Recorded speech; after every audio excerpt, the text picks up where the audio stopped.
Wasted Water Sports, ahoy!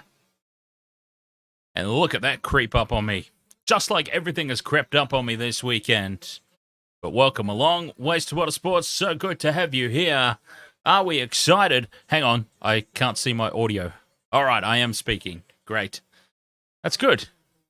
I mean, it's good if I'm speaking and you can hear me. We're off to a fantastic start then this Magic Round weekend. I'll wait for a few more people to filter in before I hit you up with some Wasted Water Sports trivia for the weekend. And those of you who have been regulars at the Wasted Water Sports, you probably know what's about to happen. You probably know what's coming. You probably understand the concept of the trivia question that will be forthcoming very, very soon. But anyways, welcome along. UFC Only Fams, ahoy there. The only one having a chat at the moment. We're talking about try scorers. Anytime try scorers for multis in 2023. That's what we've been discussing.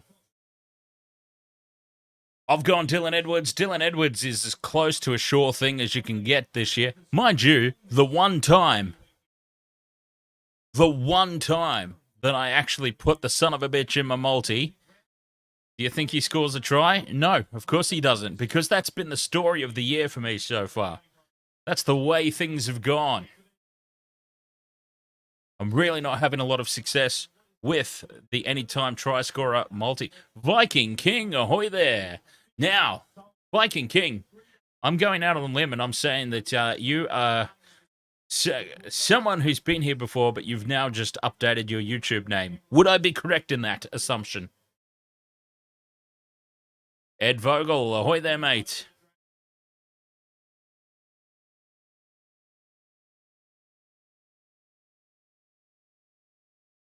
It was Flash something, wasn't it? Was it Flash? I want to say Flash. Let's test my memory banks here. How's my memory as we just see Jack Whiten fondling himself in the changing rooms? Something we probably don't necessarily want to see ever again. Flash Blue, there we go. All right. See? People say that alcohol affects your memory. I say bollocks to that.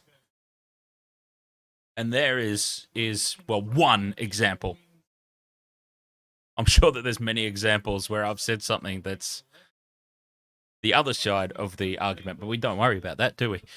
All right, so Magic Round is kicking off. Wasted Water Sports Trivia. All right, there's no prize for this. It's just a little bit of fun. First one to answer in the chat room wins the respect of being the first one to answer in the chat room. Wasted Water Sports Trivia.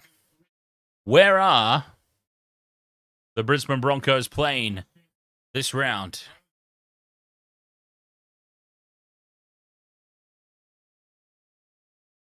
It's a little bit of a trick question because they always play here. Micah 34400. Bonjour. I can't. At Suncorp Stadium, Viking King. Yes. Congratulations. Congratulations, Viking King. Yes, the Brisbane Broncos, believe it or not, will be playing this week at Suncorp Stadium. I mean, I feel like it's been almost forever since their last game at Suncorp Stadium. But here they are this week, playing at Suncorp Stadium. But that's the game coming up next. Of course, what we have first, the Canterbury Bulldogs, the Canberra Raiders, Viking Kings team. Captain Redbeard, ahoy there, mate. Matt Burton, I feel like this is going to be a cracker of a game, so be prepared for boredom. Such have my predictions been going this season. It looks like it's the Bulldogs who are going to be kicking off first, so let's go ahead and get ready for this one. There's no shenanigans this week for Magic Round. There's no There's no mucking around at the start of the game. We're just getting straight into it. Let's jump on over to the game. Bulldogs, Raiders kicking off Magic Round. Boy, have I needed this. I've had such a busy week at work. So keen for a weekend of footy. And Matt Burton gets us underway. The first game of a very long Magic weekend. Where? Chat room? Where is this happening? Because I forget. I seem to have forgotten where these games are being held. Also, no wonder I'm dying in here because I've got my aircon set to 27. Jesus. All right. Exactly. I know, right? Brisbane, I can't remember the last time that they were playing at Suncorp. It seems like so long ago.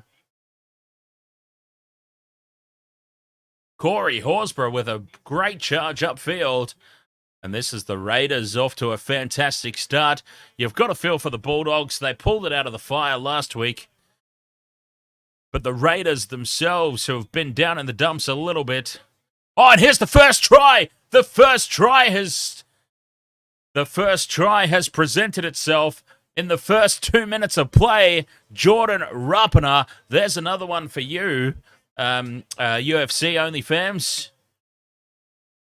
There's another one for you. We were talking about prolific try scorers in 2023. Dylan Edwards was my number one. And you've got to put this guy in the list, don't you? Jordan Rapana has just created something out of nothing. He had absolutely no right to get in there. He's bumped Matt Burton off. Bumps Matt Burton away, gets a clean grab at the ball. Doesn't even have to jump. It falls straight into his chest. The Bulldogs, just a complete lack of urgency. And Jordan Rapana, I don't know what that is poking up out the back of his shirt. But the try has been confirmed. And that is the most majestic start that the Canberra Raiders could ever have hoped for. A try within the first 2 minutes. A try in the first set of 6 of the game. It's Canberra 4, Bulldogs 0, kick to come. Dan Jam 01, ahoy there, mate. How are you going? What a start for Ricky's Green Goblins. And that was all on the back of Corey Harawira's charge upfield. The Raiders would not have been in position for an attacking kick of any type had Harawira not made that big run with big post-contact meters. What a start to Magic Round. A try in the very first set of 6 and a conversion from the sideline, hooking back in and over. And the Canberra Raiders, Ricky's Green Goblins, perfection to start Magic Round.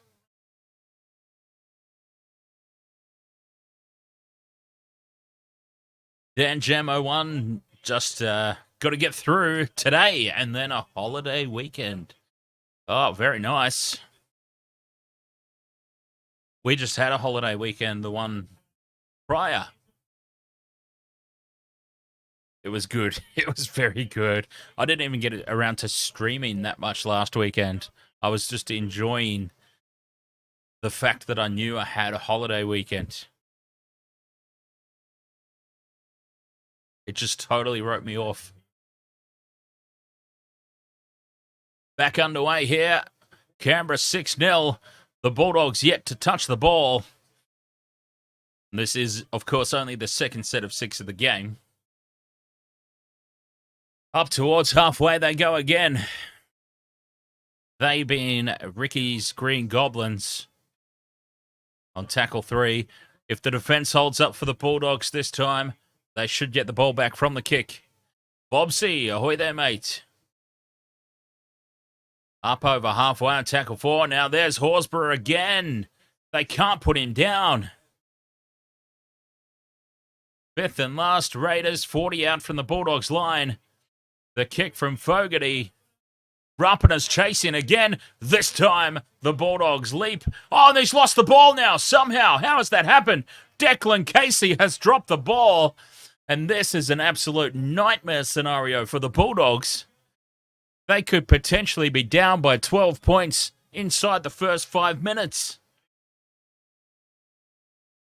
Incredible. How did they get that ball there? The Raiders, Declan Casey, did all the hard work. He jumped up above everybody, took it. Somewhere between landing and trying to play the ball, he's lost it. And the Raiders are over the line, but held up and driven backwards. Millimeters in it. From dummy half goes Zach Wolford. Ridiculous decision. Although it's going upstairs. There's no try. I'll tell you what, if he scored it, he's made me seem foolish. Not hard to do, mind you, but still, he's done it. Wolford from dummy half, he's short. Oh, he's short there, yes, absolutely.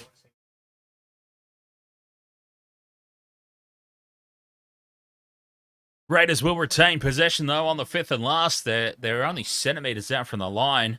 Jeez, at quick glance, I thought that was Alf Stewart.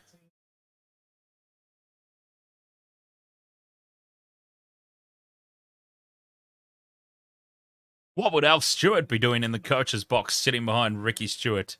Oh, maybe they're related. Different spelling, though, isn't it? Anyway, let's not get off onto a tangent like that. Well short here from Zach Wolford. Well short of the line.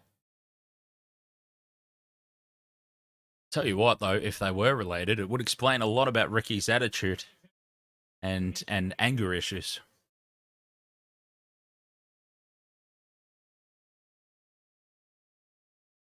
They're obviously not related. One's a fictional character. Let's not get into it.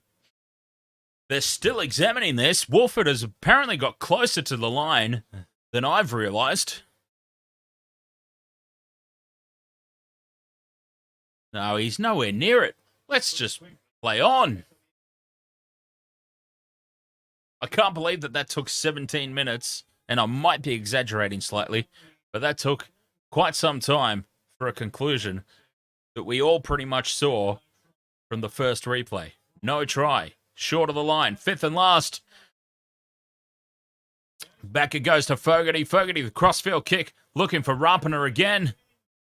No, not this time. And it's knocked on by the Raiders. Oh, it's a goal line dropout. It's been called a knock on against the Bulldogs, and absolutely nothing is falling the Bulldogs' way at the moment. They have not had. Surely this was knocked on by Canberra. Okay, there we go. They have called it a knock on against Canberra. Bulldogs finally get their hands on the ball in attack. What can they do? 94% possession in the first 5 minutes has gone to Canberra. Unbelievable. They have had all the say so far in this one. Can the Bulldogs turn it around?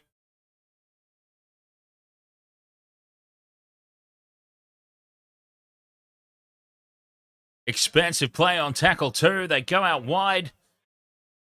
Avarillo finds some extra meters, nearly gets dragged over the sideline in the process. But they are up into Raiders territory. This will shake the game up big time if they can score off their first touch or their first set.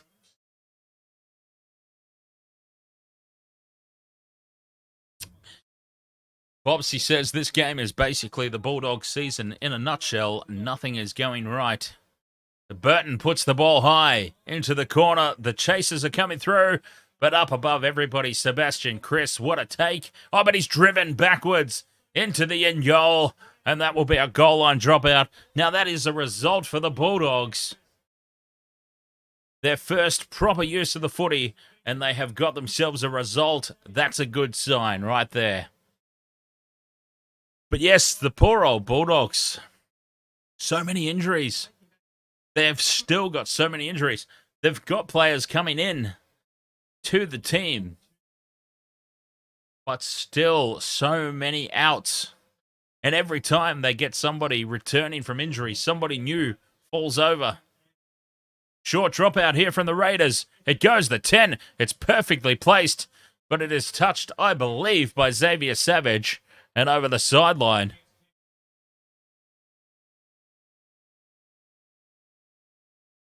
And once again, a short dropout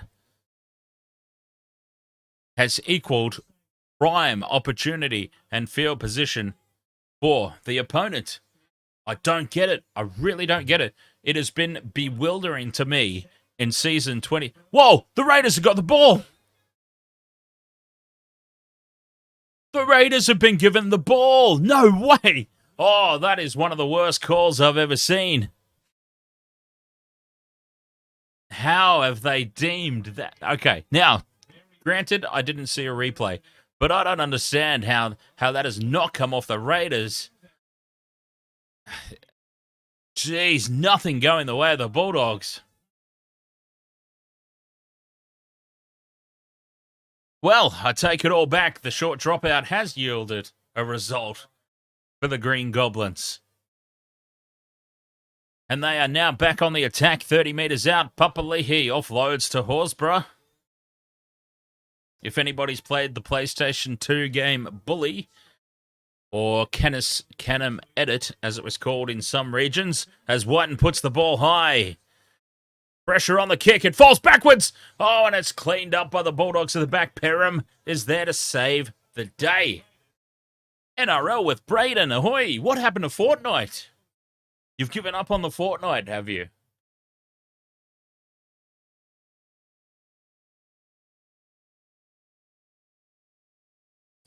And this one's called a knock-on against the Raiders. Well, there you go.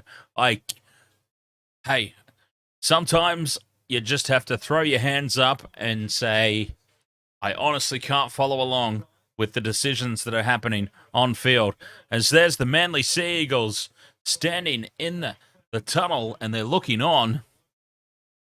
They are watching this game very sternly, by the way. Very, very sternly. It's almost like they're giving them, well, some of the players are giving a minute's silence. The other players are just having a bit of a laugh. Inside the 40, and it's over the sideline. Reid Marnie from inside the 40 finds touch. It's a 40-20, and finally something has gone the Bulldogs' way. What a kick, Reid Marnie. Parramatta fans will be saying, why couldn't you have done that when you played for us, you son of a bitch? And Bulldogs fans are saying, finally, something has gone our way tonight. Finally, it's been 10 minutes. But anyway, I digress. I've tipped the Raiders, NRL with Braidon. I've tipped the Raiders. I would not at all be upset should the Bulldogs get the win as Perham tries to step his way around the defence on tackle 2. Yeah. The Bulldogs and the Tigers are two teams I certainly can't begrudge getting a victory when I haven't tipped them. Offload, Pangai Jr. Marnie takes it to the line and gives it off to King. They're just a metre out now on tackle 3. Tackles up their sleeve, and the short ball, from dummy half, the pass to Preston, and the Bulldogs are over. Who was that for the Raiders racing up onto the line and creating the gap? He went for the glory. He went for the intercept. He's given up a try. Somehow Preston's held on to it, and it's 6 points to 4, pending a review. Kick to come from beside the post. Reid Marnie taking matters into his own hands. It started with Reid Marnie, the 40-20. And Marnie with the pass from dummy half. The flat ball to Preston. Rather than hanging back and trying to make the tackle, who was that? Elliot Whitehead, I believe. Yes, it was. Elliot Whitehead had a choice to make there. Go for the ball or go for the man. He went for the ball and the man scored.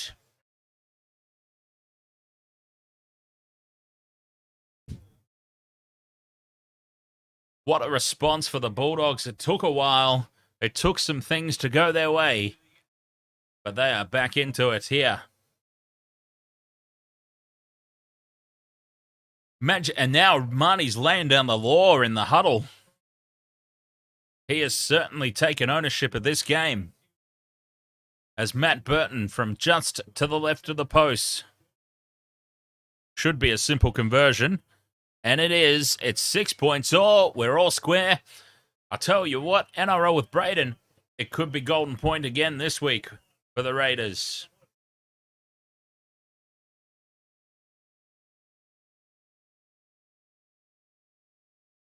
A very exciting game in the making here to start Magic Round. Of course, we've got coming up after this. Don't go anywhere because we've got Manly versus the Broncos. And apparently, they're trying to tell us that it's a Manly home game. But who's buying it? Not me. Not this guy. The Broncos are at home. And that is honestly the only reason why I'm going for Manly. I've tipped the Broncos at the moment. I might change my tip before kickoff. We'll see. But I will be cheering on Manly hardcore tonight. Look, Manly have been financially compensated to take this game to Suncorp.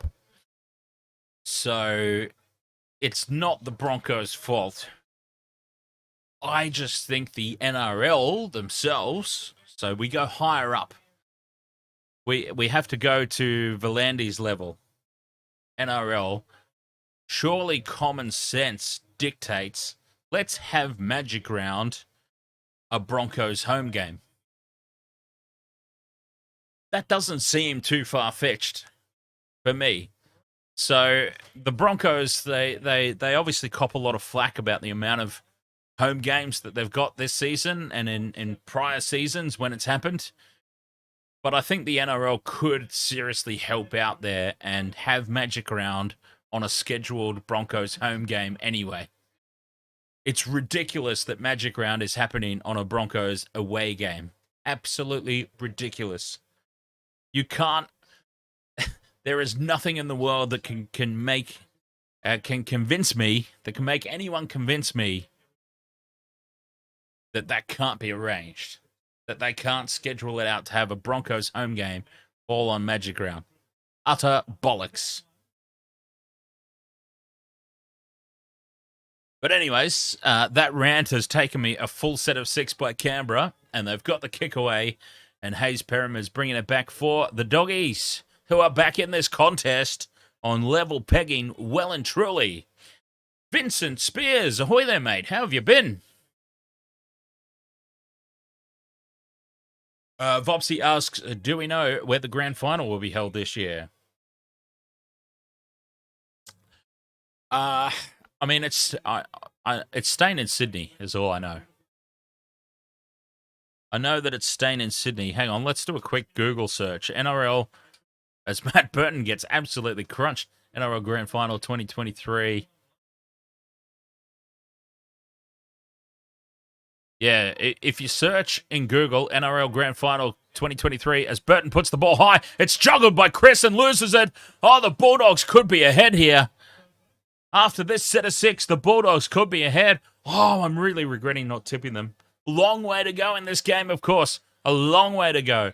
But I was so torn on this game, and now a one-on-one strip, but a knock on by the Raiders. It's been knocked on by the Raiders, surely. Oh, it's another call that's gone against the Bulldogs. And now a penalty on the top of it. Oh, the Bulldogs, it was there. It was all there for the taking. Oh, he's just had his nuts grabbed, that guy. All right, I got way too excited over that. Anyway, NRL Grand Final 2023. Queensland's failed $200 million Grand Final proposal revealed. Yeah, so 2023 NRL Grand Final, Accor Stadium. I don't know. I guess it will come out. But yeah, I know. And now a 6 again for the Raiders on halfway. It's all Ricky's Green Goblins at the moment. Offload, Whiten, short ball, and now out wide it goes Savage. Savage has got pace. Oh, what a great tackle, though, by Kiraz. Grabs him by the collar. Pulls him down on tackle 2. But the Raiders threatening here. Fogarty, collared. Pangai Jr. takes him down. And now Wolford slips and surrenders on tackle 4. This has been a poor... Oh, kick or tackle 4. In behind Xavier Savage. Unmarked, untouched, wins the race to the ball. You've got to feel for the Bulldogs here because there is absolutely no way the Raiders should have even had the ball. It was the Bulldogs on the attack, a one-on-one strip. Raiders come up with the ball. Piggyback penalty, set, restart, down the other end they go. Nobody is out wide marking one of the fastest players in the NRL, Xavier Savage. And he scores untouched to put the Raiders back on top. And it's got to be said they made that look a little bit too easy. Just a wee bit too easy. Anyway, Vincent Spears, who have I got for the Sharks Dolphins game? Mate. Sorry. I'm just so distracted right now by the Bulldogs mascot. I don't know. I really can't explain why I find that as amusing as I do. The Bulldogs mascot in the background, just following the play, essentially not moving. Just pivoting on the spot. Anyway, obviously, a Sharkies supporter. I really want to pick the Sharks. A few things concern me, Vincent. A few things. Number 1, my main concern, it's at Suncorp. I've been following the Sharks for a long time. I've been following the Sharks since before Suncorp Stadium was called Suncorp Stadium. Yes, believe it or not, I am actually that old. They suck. Whether it's called Lang Park as the conversion is swung across the face of the post, Jared Croker missed the conversion and it stays 10 points to 6 in favour of the Raiders. So yeah, whether it's called Lang Park, whether it's called Suncorp Stadium, the Sharks just cannot seem to play footy at Suncorp Stadium. Magic round results. They had a win against the Titans, barely. I mean, they just barely got past the Titans a few years back. They got smashed by the Raiders. Okay, it was a combination of things in that game. The Sharks have a terrible record against the Raiders wherever they play, and then I think Suncorp just compounded that. They lose to the Broncos pretty much every trip up here, no matter how the Broncos are traveling or how the Sharks are traveling at the time. So, yeah, Suncorp is a little bit of a hoodoo ground for the Sharks. I can't go into the game with any real confidence at all as a Sharks supporter. Number 2, what concerns me is it's a Wayne Bennett milestone. The super coach as another piggyback penalty here for the Raiders, and that's a great thump into touch. On the back of points, they will be starting this set inside the Bulldogs' 30-metre line. It's a Wayne Bennett milestone game. It's game number 900. Can you believe it? Oh, it was on there for the Raiders. Catch and pass, draw the defenders in. It's in behind Rapana, and he loses it over the sideline. Oh, it was a matter of millimetres, and he knows it. Rapana's letting us know about it. It's just a matter of millimetres in that. It would have been another Raiders try. James Intox, ahoy, mate. So we've got the Suncorp factor, and we've got Wayne Bennett milestone game. He will well and truly have them up for a milestone performance. Can't remember what the third thing was. It'll come back to me. From the scrum, the Raiders go to the right. Oh, straight through. Absolutely blitzes them to Moko. Oh, he's just made them look foolish. And the Raiders extend their lead. First play from the scrum feed. Oh, that's video game stuff right there. 14 points to 6, kick to come. Straight between Burton. Well, he shrugged Burton off. And whoever old mate is on the outside. Jeez, didn't even really seem to make an attempt. We're watching in slow motion replay. To be totally fair, you can't judge. You can't judge effort on a slow motion replay. But that just looked too simple. Oh, Ricky Stewart's happy. He's excited. He's up for it. Old mate Ricky. Well and truly up for it. So, Waste to Water Sports all throughout Magic Round. We're going to be doing something a little bit different here. I am without a co-host for the entire weekend. Michelle's very busy with work stuff. So I'm without a co-host all weekend. What I'm going to do is, at halftime and in between games, I'm going to open up the Discord to call-ins. Just to make up for the fact that I'm a co-host down this weekend. So I'm going to open up priority to Patreon members. So hint, hint, Andrew. Priority goes to Patreon members as Jared Croker successfully converts and extends the lead here for the Raiders to 10. Priority to Patreon members, patreon.com/WWOS. But yes, I will be opening the floodgates all throughout Magic Round. Every game in Magic Round at halftime and at full time in between one game to the next. We will open the Discord floodgates and I will take call-ins.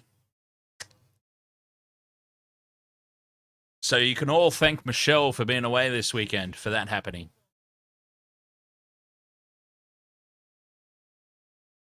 No, in all seriousness, it is something that I've wanted to have set up for a little while now. Okay, and Angel Ahoy just stopping by and saying hi. Well, first of all, we need to talk about that word. That's not how we do things. Other commitments, but she's probably not even here to hear me have a go at her about that.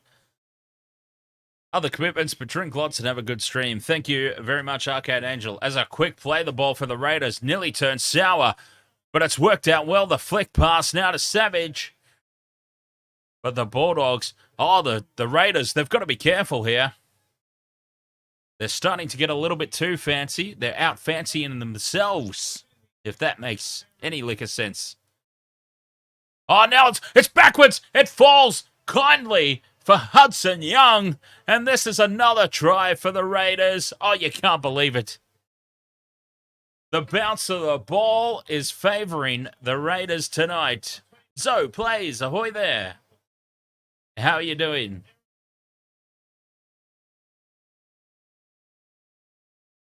So yes, I will explain a little bit more about the Discord call-ins as we approach halftime. But yeah, jump in. I'm without a co-host this weekend, so jump in. Let's have a chat. Let's have a little chit-chat. Talk footy and nonsense and other things. I'm doing very well, thank you, Zoe Plays. Hayes Perham was jumping up for the ball, losing it behind him, and it just sits up perfectly for Hudson Young. Surely. We talk about the Canberra Faders. We joke around about it. But surely you can't get the bounce of the ball for 80 full minutes. They've had it for 23. I mean, absolutely nothing has gone against the Raiders this entire half so far. Surely that has to change at some point. You can't possibly get a full 80 minutes where everything goes your way. Not for a full 80, surely. The Bulldogs will have their opportunities. As Croker moves in, converts. It's starting to look like a long way back for the Bulldogs now, though, but still, 15 minutes to go in this half, and then another 40 on top of that in the second. There's plenty of time. They just have to look at it realistically and go, absolutely nothing. This ball right here, this could have bounced anywhere. It falls out the back of Perham's hands. And you can say all you want. Yes, ultimately, Hayes Perham should have caught the ball. But he dropped the ball out the back. It could have gone absolutely anywhere. It popped up straight into the chest of Hudson Young. Ridiculous. Ridiculous. And that's been the story of the night so far for the Bulldogs. I'm certainly not suggesting, before anyone jumps down my throat, I'm certainly not suggesting the Bulldogs don't deserve to be on the receiving end of a losing scoreline at the moment. But the bounce of the footy has certainly compounded things. And the Raiders are playing with so much confidence. Expansive play. Oh, the post-contact meters again from Corey Horsburgh. Up to halfway. Oh, they've created space again. Now Savage just needed to hold the ball this time. This time on the left. Xavier Savage drops it. And Canterbury, they're off the hook there. Oh, the Raiders, Ricky's Green Goblins. They're playing with confidence. They're playing expansive. Kian H. Ahoy there. From Ireland. Very nice. Welcome along to the Wasted World of Sports. 6 more for the Bulldogs, up over halfway. Oh, the offload from Pangai Jr. Marnie, who has been probably one of the Bulldogs' standout players so far in this first half. Crunched at a 2-man tackle there, though. Jack Whiten was involved in that. And now a loose carry. Inside the 10, though. Oh, nice, Kian. Hudson Young, try scorer. We were talking about try scorers at the top of the stream, actually. Who are the go-to guys in season 2023 for anytime try scorer? I say Dylan Edwards. I can pretty much sit back and relax any game, most games, that I have Dylan Edwards as anytime try scorer. It doesn't always pay out, of course, but then none of them do.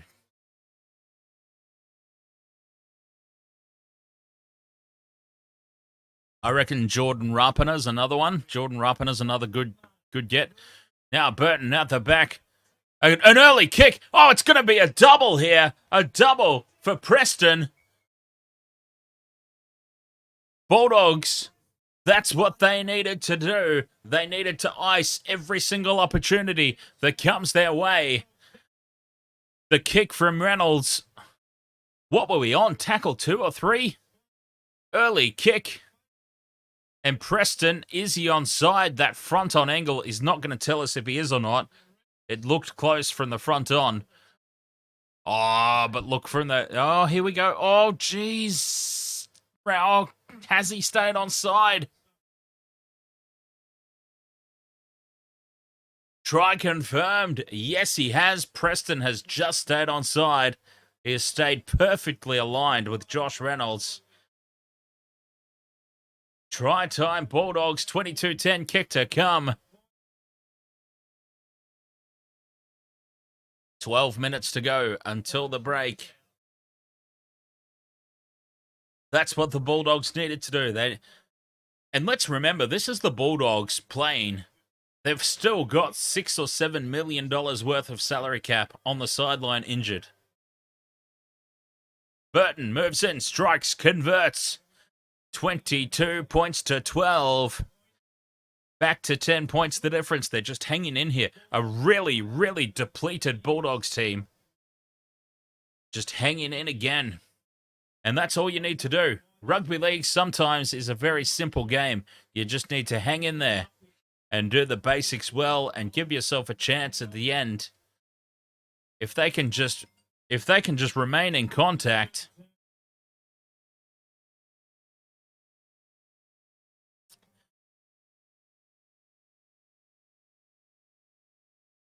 stay in touch, they'll potentially get this done.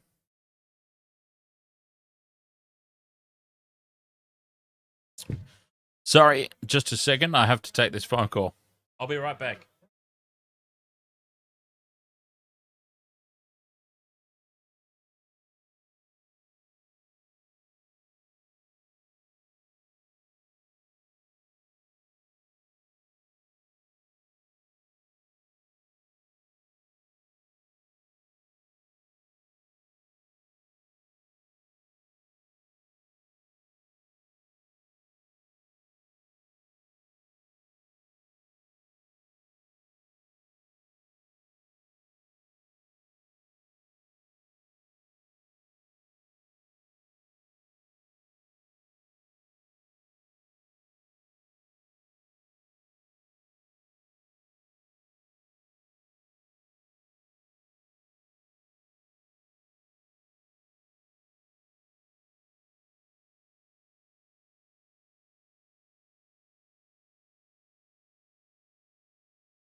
All right, sorry about that. We are back. What have I missed? Raiders have got the ball. 22 points to 12 inside the last 10 minutes to the break. Yes, I do apologize for that. Somebody from work calling. I needed to answer because we are running some pretty tight deadlines at the moment. So, Tony, ahoy there, mate. Fifth and last, Raiders just a metre out from the line to the left of the post. They go to the right. Fogarty has to reach backwards for it. Oh, the kick might be a little bit too deep. Oh, yeah, see. The pass was just a little bit behind Fogarty. He had to reach back for it. If that pass hits the chest or is out in front of him, he gets a better kick away.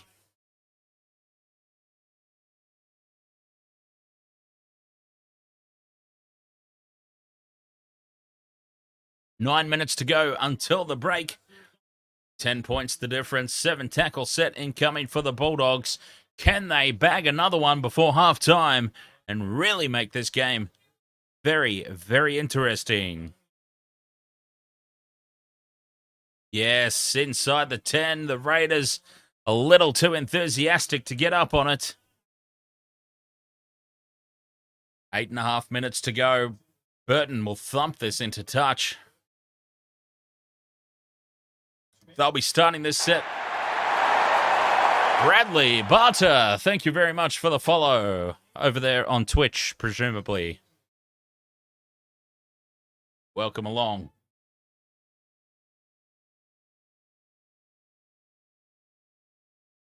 Bulldogs looking to go into halftime. Imagine just a 6-point margin. Honestly, not to take away from the Raiders' lead, but a lot of luck. They've had a lot of luck, a lot of bounce of the ball, that sort of thing has honestly gone their way. 6 again now. 6 again. That is going to help. Boy, is that going to help. Bulldogs Oh, he's got a surrender. Got himself a bit mixed up there, did Waddell. Running in behind his own man.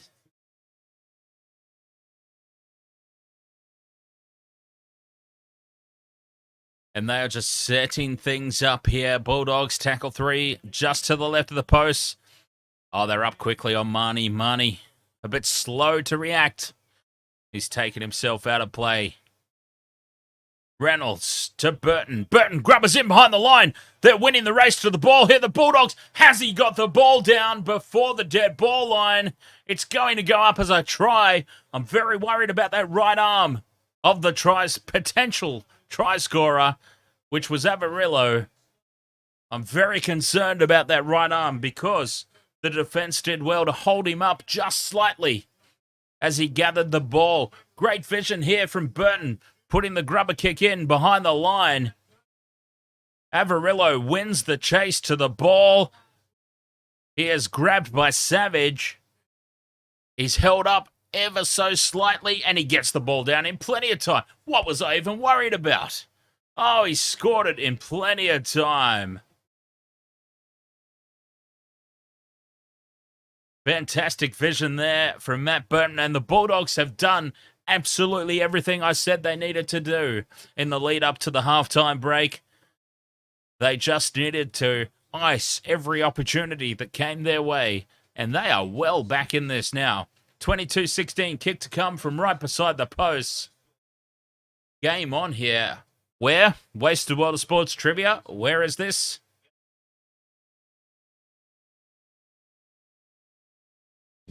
Might be at Suncorp Stadium. I'm not sure. 5.5 to go until the break. So, as Matt Burton moves in to take the conversion, it's on his favourite side, and oh boy, is it his favourite side. That is straight over the black dot. I'm assuming we're still allowed to call it that. Probably not, actually. Come to think of it, straight down the middle of the goalpost it goes.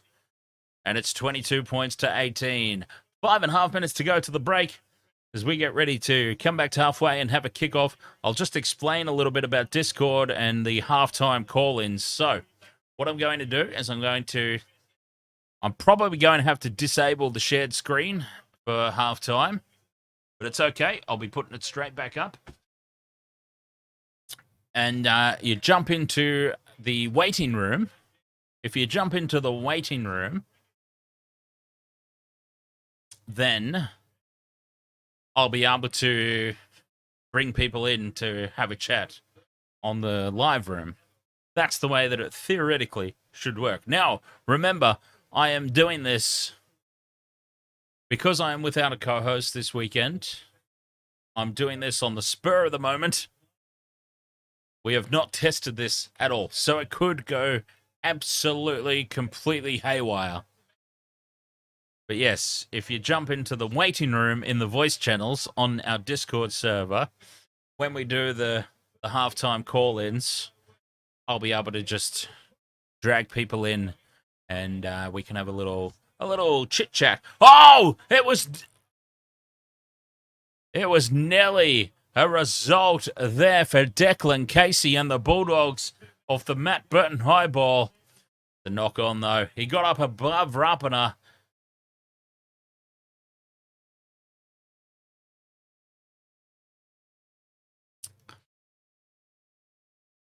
And the Raiders seem like they're out on their feet. They feel like a team that's just trying to get themselves through to the halftime break with no further damage done. You're not seeing any of that expansive play.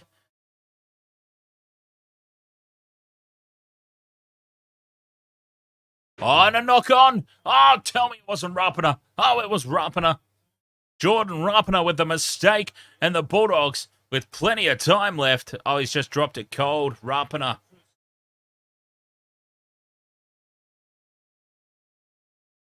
Don't show a ultra slow motion of that.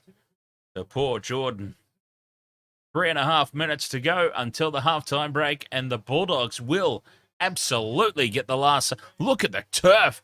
We were talking about this at the top of the stream, actually.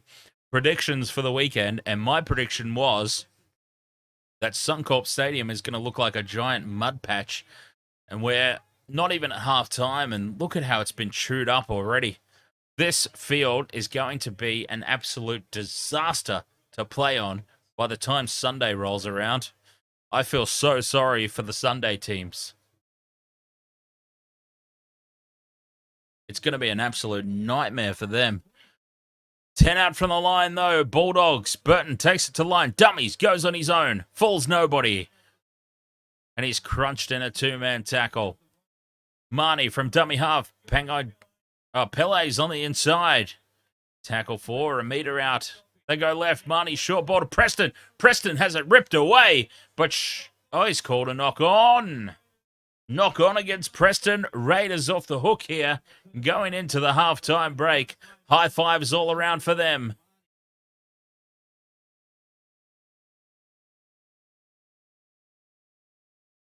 They're going to hold on. I tell you what, the Raiders, we joke about the Canberra faders and everything. They've faded a lot earlier than we anticipated this week, haven't they? Have they? What?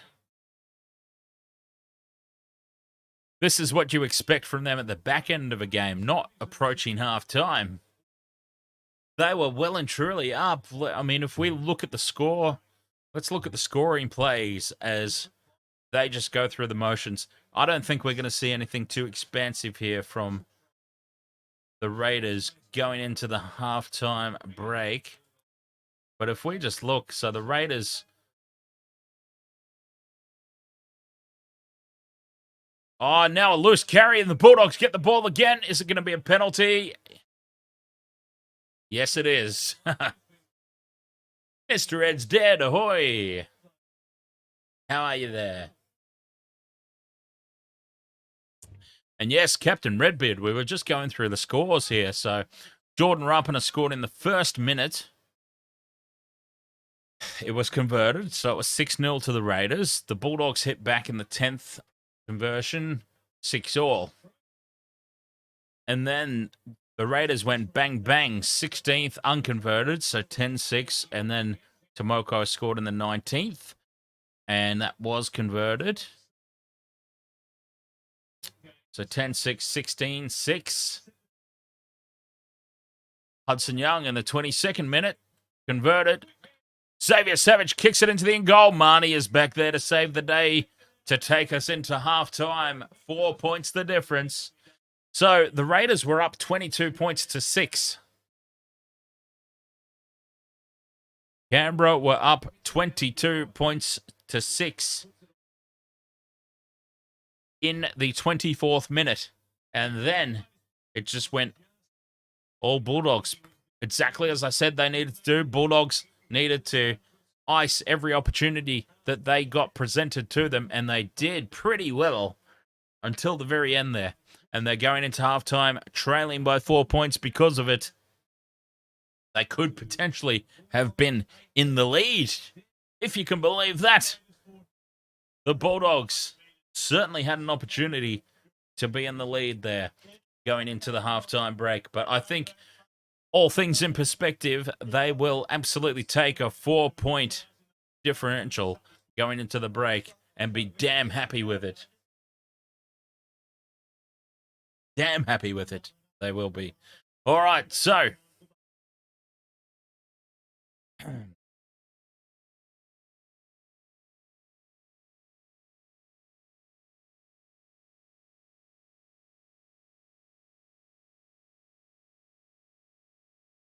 we are at halftime here.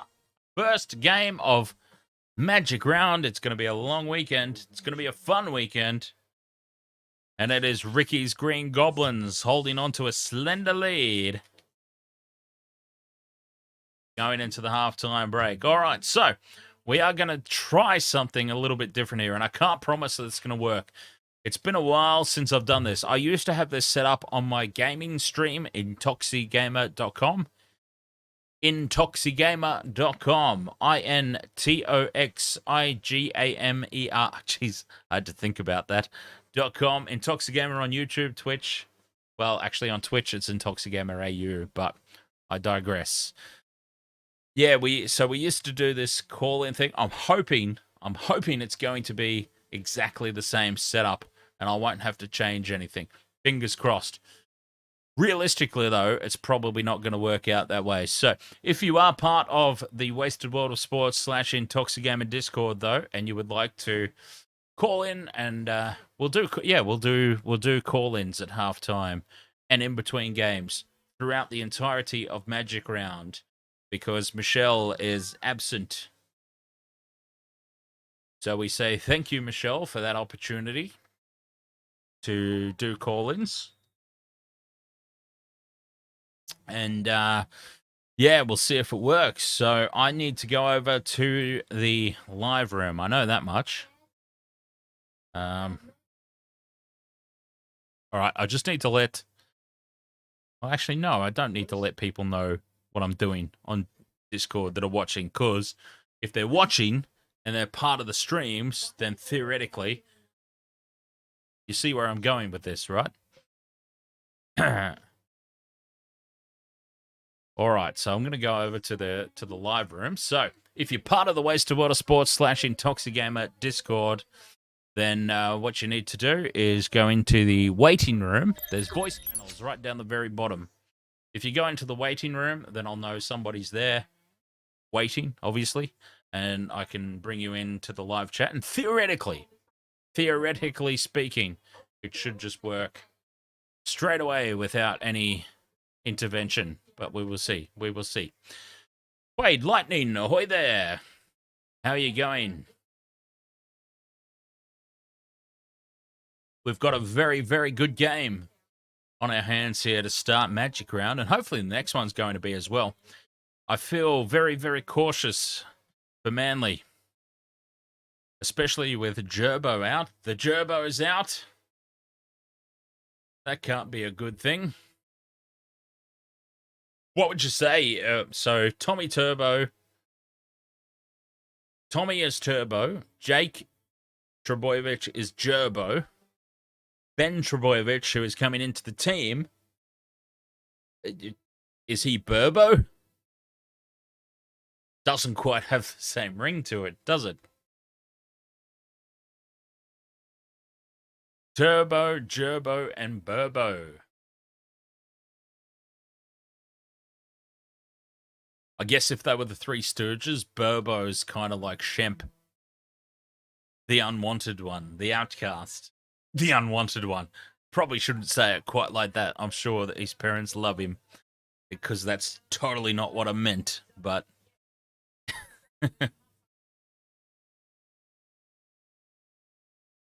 Halftime here in this game, though. The Raiders holding on to a slender lead.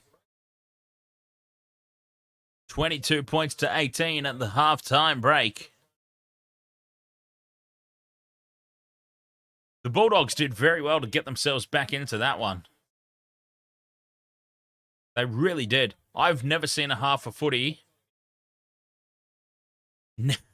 I've never seen a half a footy where so much has gone against one team. Well, actually, I tell a lie. I have. It used to happen all the time with the Melbourne Storm back in the day.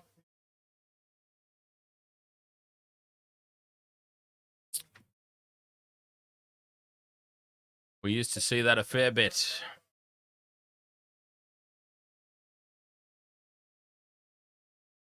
Coming up for the rest of Magic Round, of course, we've got my Sharkies will be playing at some point over the course of the weekend.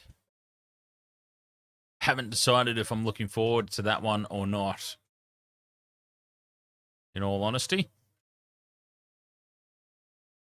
Wade Lightning says, come on, Raiders. They're still hanging in there. Ricky's Green Goblins hanging in. All right, so we've got coming up straight after this. Remember, don't go anywhere. We've got Manly versus the Broncos coming up after this one. And then tomorrow, the early game, Warriors versus Panthers. Can the Panthers bounce back? I think yes. I think a lot has been made of their loss the other weekend. And granted, I understand that they lost to the West Tigers, but let's be realistic. Torrential downpour is a great equaliser. And the Panthers were over the line twice. They dropped the bloody ball, didn't they? And that's not to take away from what the Tigers achieved. The Tigers just played much better wet weather footy. Much better torrential, not even wet weather footy. Much better torrential downpour footy. The Panthers tried to play way too expansive. Maybe they were guilty of overconfidence. Maybe they were guilty of underestimating the competition. Whatever it was that they did not play wet weather footy, let alone torrential downpour footy, and the Tigers just ate them up. And interestingly enough, the Panthers, every game that they've lost so far this year has been in wet weather. Interesting fact. We don't even need the statsman in the back, Robert M., for this one. I can state it for a fact. Every game the Panthers have lost this year has been in some form of wet weather. But that wet weather the other weekend against the Tigers, that was just next level, wasn't it? That was insane. But anyways, I expect the Panthers will well and truly bounce back. Sharks and Dolphins tomorrow at 5:30. Very nervous about that one as a Sharks supporter. Very nervous. The Suncorp / Lang Park factor. Sharks never, ever, ever play well at Suncorp. No matter what you want to call it, Suncorp, Lang Park, call it whatever you will, they still suck there. And they suck badly. Wayne Bennett's 900th game coaching in the NRL. 900! Son of a bitch just never goes away. So you've got Suncorp factor, you've got the Wayne Bennett milestone factor. I think he'll have them well and truly up for that one. So I do fear for my Sharkies. I've gone for them, I've tipped them. Will they just be the next team to lose to the Dolphins? And then the big one tomorrow, Storm Rabbitohs. I think this is where the Rabbitohs get a little bit of a wake-up call. Now, I don't necessarily want them to get a wake-up call. I would be more than happy for the Rabbitohs to just cruise through the preliminary rounds. Let it all go. Because let's face it, Cody Walker, Latrell, I'm pinpointing those two guys. You could put more players from the team in that department, I'm sure. I'm pinpointing those two guys, possibly unfairly, but they're very emotional players. They're very, dare I say, well, I'll just say it. They're very ego-driven players. I would be more than happy, as someone who's not supporting South Sydney in any capacity throughout the course of this season, I would actually be more than happy for them to just cruise through the rest of the preliminary rounds. Let it go to their heads. They'll end up going into the finals. Their heads will be this big. Like, forget about any of the players wearing headgear. It won't be able to fit. And they'll get bundled out in straight sets. I would be more than happy for that to happen. I just get a feeling, though, they're in for a little bit of a wake-up call tomorrow at 7:45 p.m. against the Melbourne Storm. The Melbourne Storm, a team that just never goes away, it seems. Every time you think the dynasty's over, and to be fair, the dynasty in the very definition of the term dynasty is over because they've lost and not won for a couple of seasons. But they're still up there. They're still fighting. They're still a quality team, a team to be reckoned with. They will still be there at the business end of the season. And I think the Rabbitohs might just be in for a little bit of a wake-up call this weekend. And I would not at all be surprised if the Storm put a little bit of a stomping on the Bunnies, in my honest opinion. But we'll see. We'll see how it goes. And then Magic Round comes to a close on Sunday. Tigers versus the Dragons. Have the Tigers turned a corner? Well, I've already spoken about that Tigers-Panthers game. Torrential downpour is a great equaliser, but they needed something to go their way. Those dropped balls over the try line by the Panthers, is that a little bit of luck that the Tigers needed to go their way to turn their season around? Because I'm being perfectly honest, that is a team that does not deserve the wooden spoon. They absolutely do not. They're playing the Dragons, a team that probably does deserve the wooden spoon, to be totally fair. So hopefully the Tigers got the win. Get the win in that one. And then we got the Roosters, Cowboys. Boy, the Cowboys have been depressing. They've been really depressing this season so far. And we finish off Magic Round with the Titans and the Eels on Sunday. Surely the Eels win that quite comfortably, but time will tell, won't it? All right, I'm going back to the live room so I can put the game back on for everybody.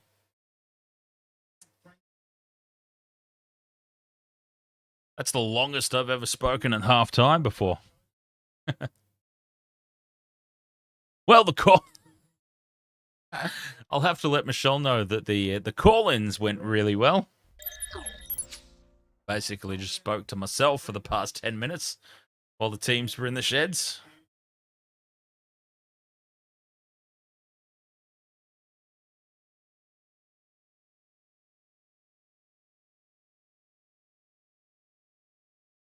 As the teams get ready to come back out now for the second half. 22 points to 18 here at halftime.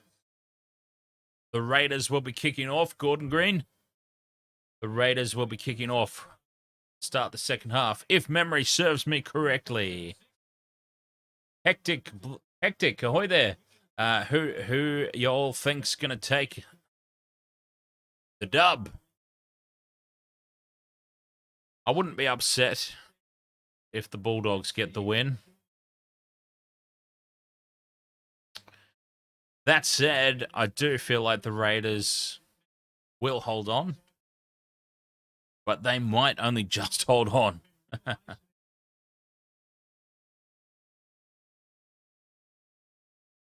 They may only just hold on. Raiders get us back underway to start the second half. They were very stacked to the right-hand side for the kick receipt there, the Bulldogs. And that's exactly where the Raiders kicked it. Interesting. Questionable tactic.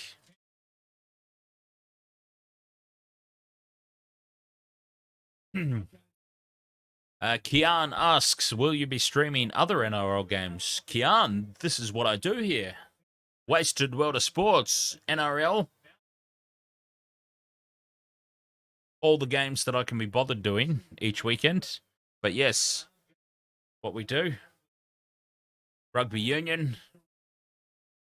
Looking forward to the Rugby World Cup coming up towards the end of this year. We'll be doing a lot of games for that.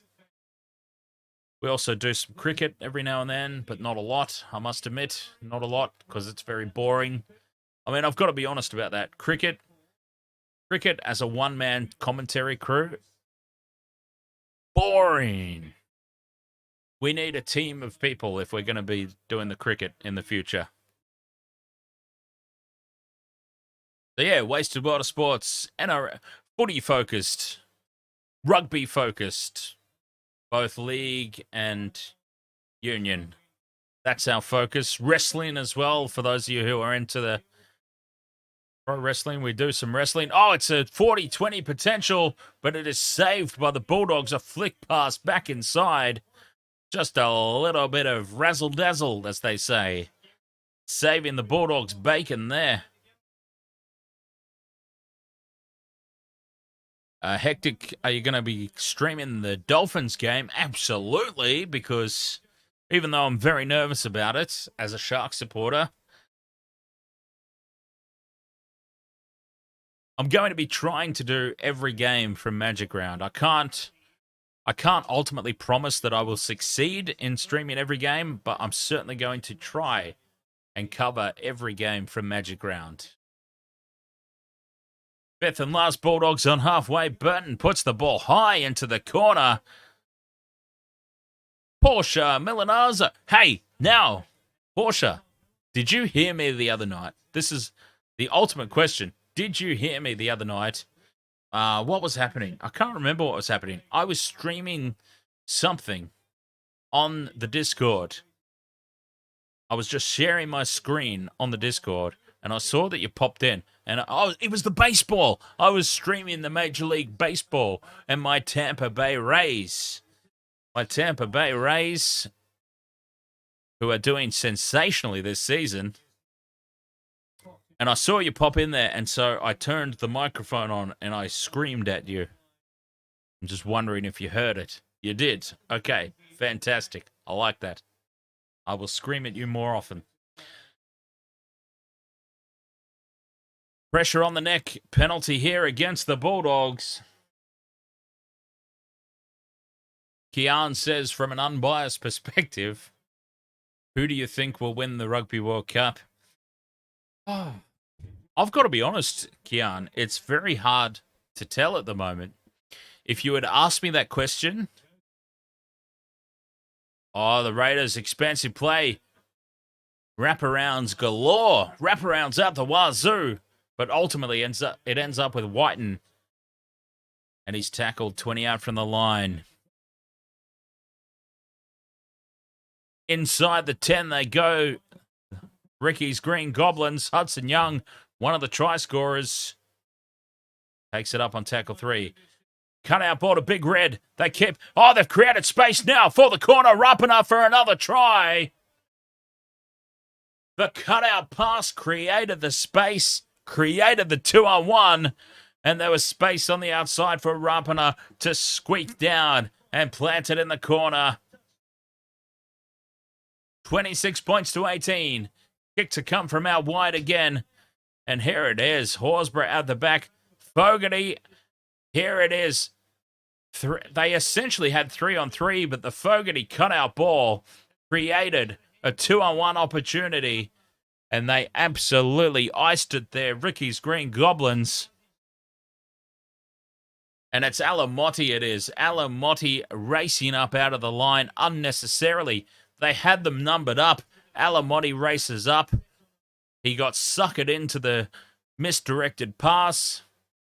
And as easy as you like in the end, Rapana goes over in the corner. Alamotti got suckered in there to create the space. And the Raiders have started the second half much like they started the first. It just took them a few extra minutes to score a try.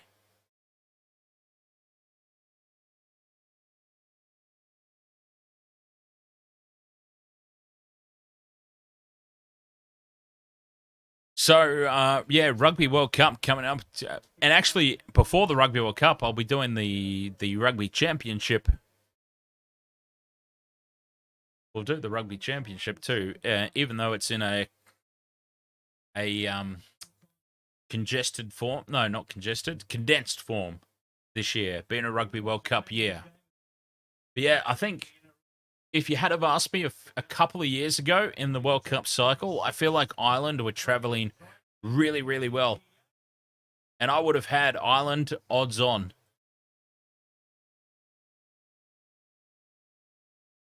A couple of years ago. Now I'm not so sure. I'm not so convinced about them. I understand that Ireland is still travelling along okay. And Ireland have well and truly...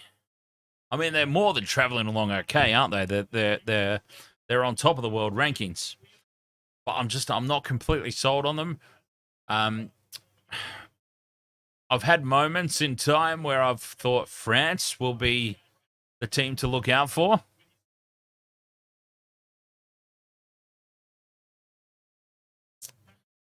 England have really just dropped off the face of the earth, haven't they?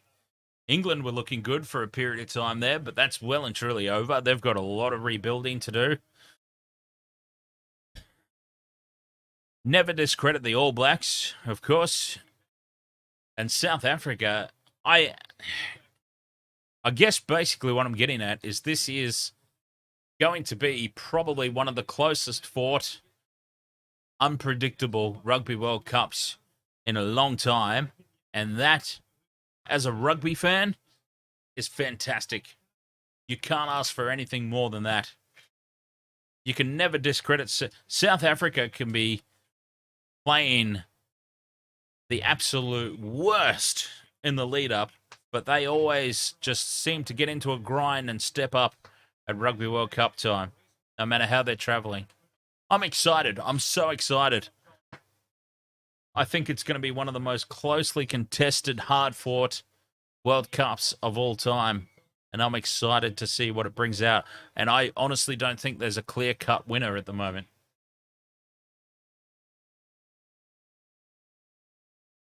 I really don't think that you can say anyone is heads or tails above anybody else in that top 4 or 5. The semi-finals are going to be awesome. I can't wait. I can't wait. I'm so excited. Penalty for offside here anyways.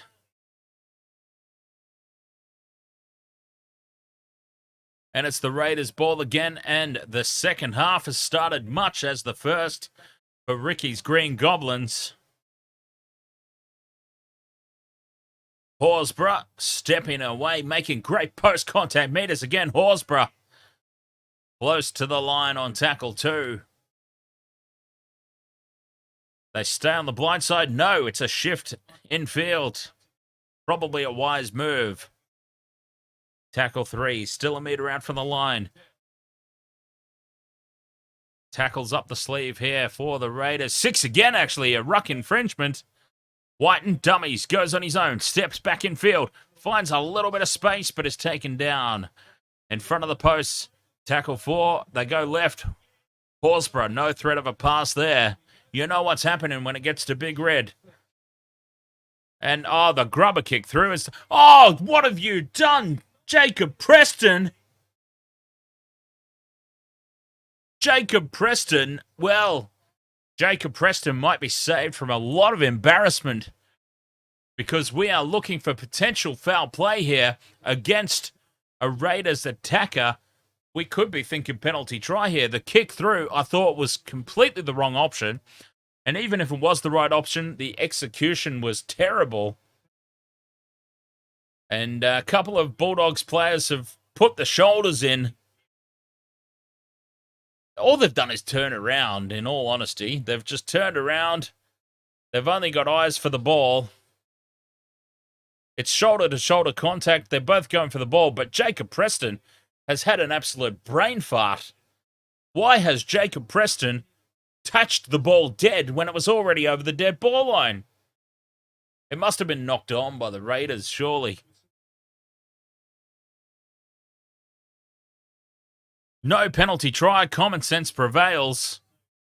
But Jacob Preston, I would love to know what he was thinking. Drop out by the Bulldogs, it's short. It's claimed by the Raiders. Jacob Preston, what was he thinking? The ball was already over the dead ball line. And he's tapped the ball dead from over the dead. What a goof. Preston is winning the Goof Award for the week so far. Whiten takes to the line. Cut out pass across the face of the post. And Gula scores. Oh, it's called forward. It's called a forward pass. Oh, we've all got excited over nothing. Whiten, the cutout pass across the face of the post, puts Gula into a gap. Preston's nightmare continues. Ricky Stewart's so excited. Oh, it's called a forward pass. Don't worry, Ricky. It got us all. It got us all. I thought it was a try too. 26 points to 18 it remains. But Preston, oh, he's having a nightmare. He just stood there completely bamboozled. And if you're Cameron Serrato, surely you're looking at replacements right about now. Preston's head is not in the game. No, sir.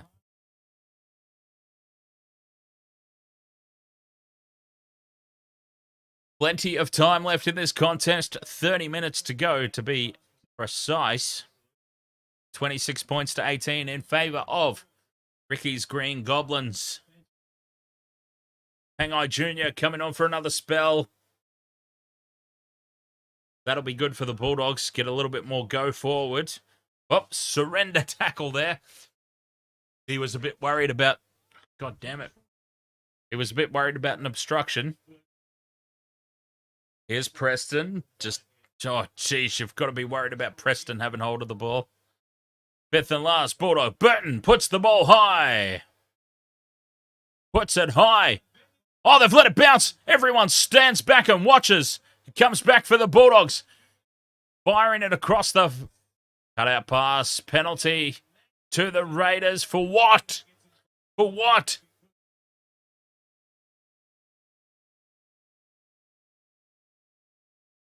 King was offside. Max King was centimetres offside.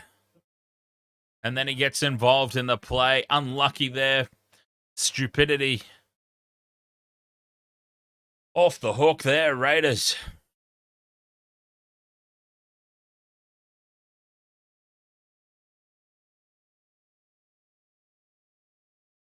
Unlucky. Again.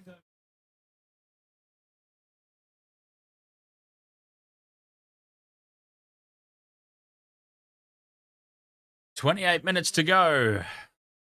Whiten takes to the line. Cut out pass. Hits Savage on the chest. But the sliding defense of the Bulldogs are across. And this could be a penalty here. They've dragged him over the sideline. It seems they've got away with it. That could easily have been a penalty. I've seen those go either way. He had both knees to the ground, and I can't understand why it wasn't called held. We talk about momentum, but my belief is the rules are as soon as you go to ground, as soon as your butt cheeks are hitting the ground, that's the call of held. And that could very easily have been called a penalty. It works out for the Bulldogs, though, in this instance. And when little things like that happen, it adds weight to the theory that the referees do have a little bit of a directive to keep the games close. Second half completion rate for both teams just over the 70% mark. I mean, I hate to be the one to bring the game into disrepute, but you see things like that happen, and you've got to ask questions, don't you? That's a 50-50 call. To say the least. Shaka Hearts, ahoy!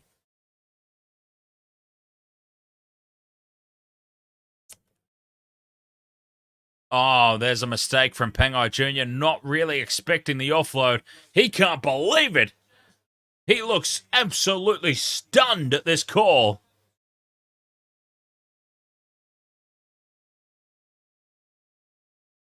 They're challenging this. Let's see. Is he vindicated? No, he's not. That might be the absolute worst challenge that we have ever seen in the history of NRL challenges. I'm just going to throw that out there.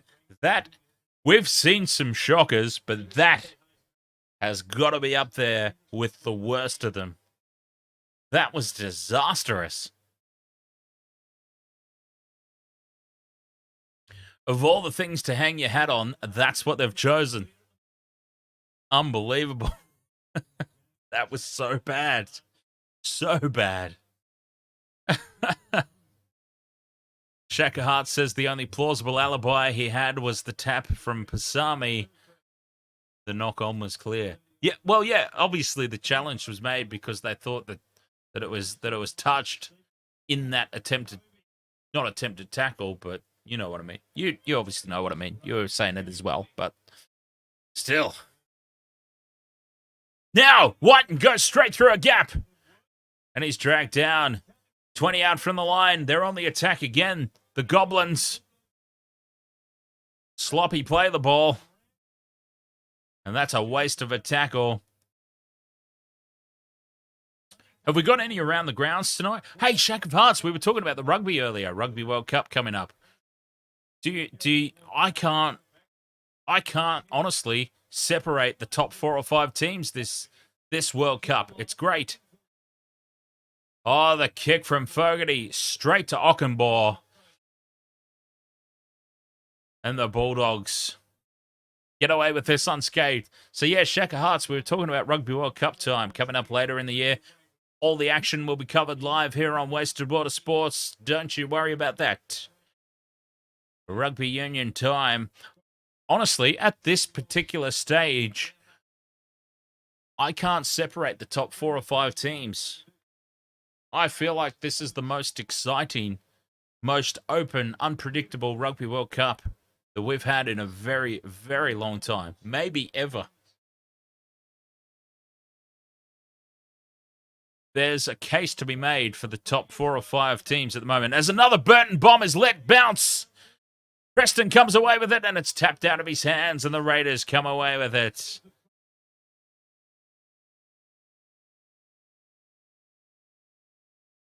Oh, you've taken your life into your own hand. Well, I might be exaggerating a little bit, but boy, you run a risk when you let that ball bounce from a Burton bomb. They don't want anything to do with catching those on the full. That's a couple in a row now, the Raiders. They've let it bounce. It's nearly been disastrous for them. Don't forget, coming up after this, Manly versus the Broncos. Broncos away game, apparently. Whiten out of dummy half. They've created space, just needed to get the ball out. But it's been touched by the Bulldogs. It'll be 6 again. That's perhaps why the pass didn't go to hand. They just needed to get that out, and it was try time. Papali'i puts the head down. Oh, could have got the offload away. Does get the offload away. And they go forward again here, the Raiders. Starling, 20 out on the first tackle. Whiten goes into dummy half. Papali'i at first receiver. Probably not who you want, to be perfectly honest. I mean, pass it to him if he's just going to barge it up, but Fogarty cutting back inside is Tomoko. Gets away from 1. Gets away from 2. Oh, he just needed to get the offload away. Oh, now it's play on. And for the try line goes Croker. Oh, what's happened there? Everybody stopped.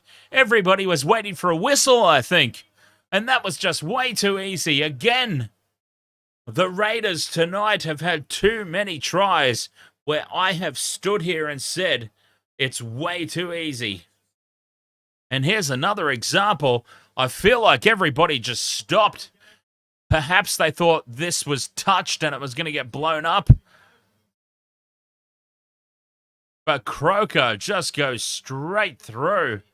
Lazy defenders. What were they thinking there, the Bulldogs? Ricky's great. Oh, Ricky's happy. Oh, I tell you what, Ricky's still pretty buff, isn't he, for an old fella? He got very excited about that. I don't think my guns pump up that much when I raise my arms. Try time for the Raiders, 30 points to 18. Well and truly on top in this one. 21 minutes to go. Should be a fairly simple conversion for Jared Croker. And so because of that, I'll have a quick break and I'll be right back.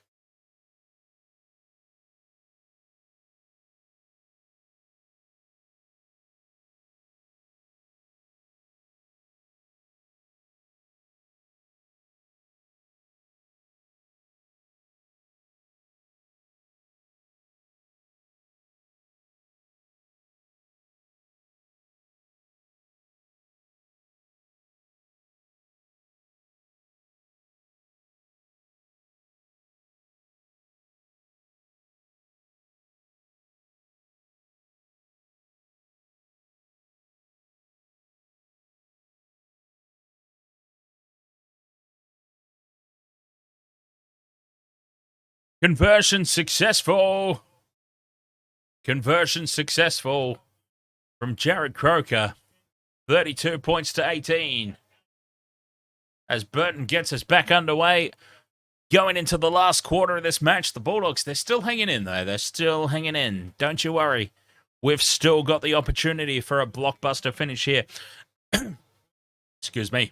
And as the Raiders just go through the motions, bringing the ball up here off the restart of play, I will say again, for those of you who are wondering, Michelle is very busy this weekend with some music work stuff. So, what I'm going to do is I'm going to open up the Discord. For any of you who are part of the Wasted Water Sports /Intoxigamer Discord channel, I'm going to be opening up the chat waves. At halftime during the games and in between games, all Magic Round. I will be opening up for call-ins, priority access to our Patreon members. Patreon.com/WWOS. As part of your Patreon packages, you do get priority access, but it's open for all.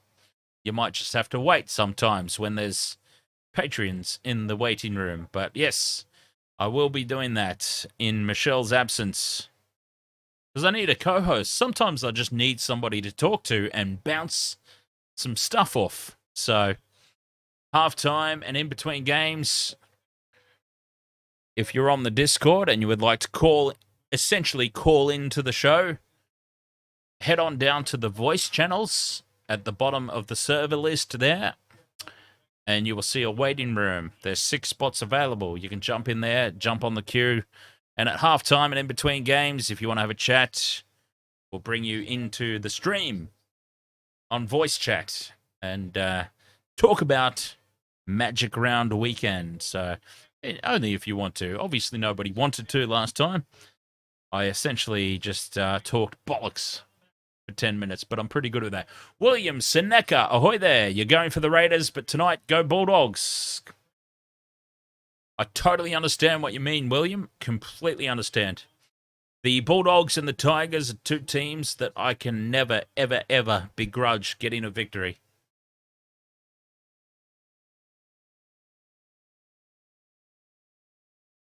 And it is the Bulldogs continuing to hold on here. 5th and last.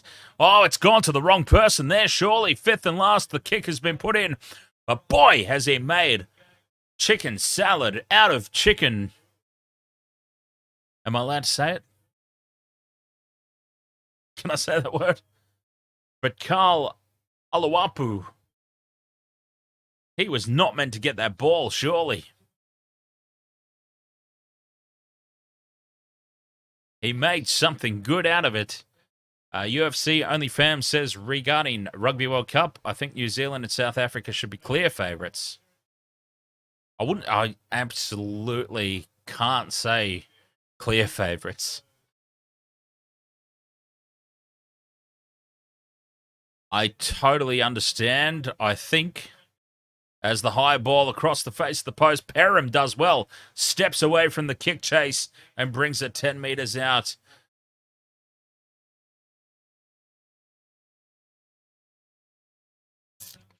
I think I know what you're saying, UFC OnlyFans, and correct me if I'm wrong, but I believe what you're suggesting is that historically, New Zealand and the Springboks are 2 teams that just, no matter what state they're in the 3 years prior to World Cup, the All Blacks and the Springboks come World Cup time always step up and make a go of it. I think that's what you're saying. But going into this World Cup, there are at least 3 other teams. And here's a good bounce for the Bulldogs. It sets up so kindly for them. And this is going to be an absolute miracle try. I'm talking absolute bollocks about the Rugby World Cup coming up because I didn't think anything was going to happen. And out of nowhere, absolutely nowhere, the Raiders have let another Matt Burton bomb bounce. It seems to be a thing they're doing on purpose. They're not risking a knock on. They're letting the Burton Bombs bounce. They're not attacking the ball. We've been saying all night, they can bounce absolutely anywhere. They have let it bounce for the third time in a row, not attack the ball, and this time it sits up for Kiraz. And Kiraz just blitzes Savage on the outside. Savage with his pace, he catches him, forces the offload. He gets it back inside, I believe, to Avarillo. Basketballs it over the top, and Avarillo is there to score. Let the ball bounce at your own peril, Canberra. It's worked out twice tonight, but third time unlucky. Or third time lucky if you're the Bulldogs. Why, oh why, are they letting those Burton Bombs bounce? You've got to attack the ball. Beware the bouncing footy in both codes. Union, league, it doesn't matter. Beware the bouncing football. As Burton converts, 16 minutes to go. It's game back on again. 8 points the difference.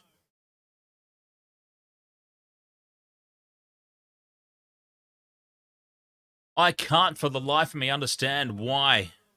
It seems to be a clear decision made by the Raiders to let those balls bounce.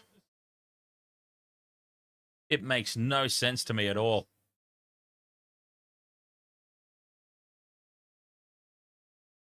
$32 points to 24, 16 to go in this match. Are the faders about to fade again?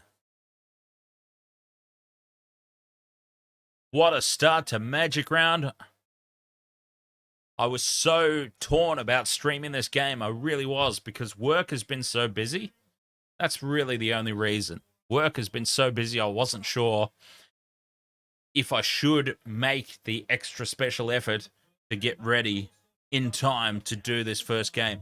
At the moment, I'm so glad that I have 15 and a half minutes to go. 8 points the difference. Bulldogs hanging in there, making a game of it. But Ata Mariota up towards halfway. Couple of tackles up their sleeve. Perham up over halfway, making some post-contact meters.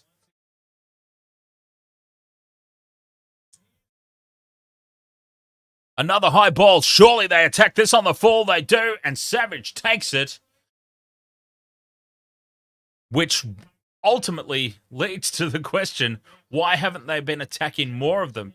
UFC only fans, the other three teams that I believe are well and truly in the hunt for the World Cup this year. Okay, Ireland. Ireland are the number one team in the world right now on the world rankings. So they were also in... The thing about Ireland, they were also in like honest to God, red hot form at the start of the World Cup cycle. Dropped off a little bit. Oh no. Oh, Bulldogs. Oh, that nearly went catastrophic. That nearly went catastrophic for the Bulldogs.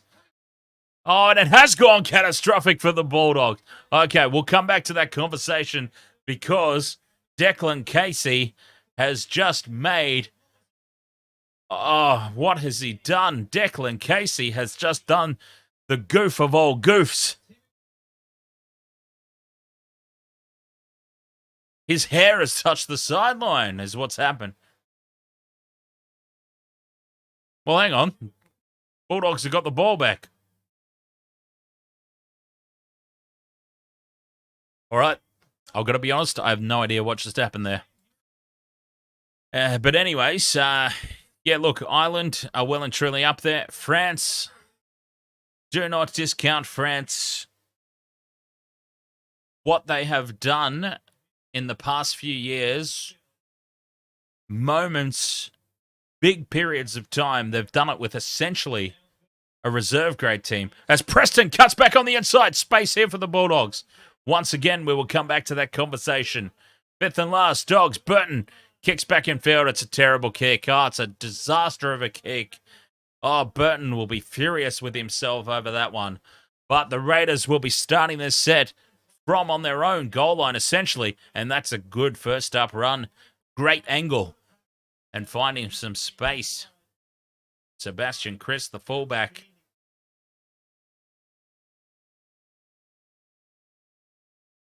All right, we're going to put the Rugby World Cup talk on the back burner. And we'll talk about that in between games. I'll come back to that conversation. Because we've got game on here. And we've got 12 minutes to go. An exciting finish in the making. Fifth and last from inside the 40. Whiten with the kick. It's tapped down by the Bulldogs.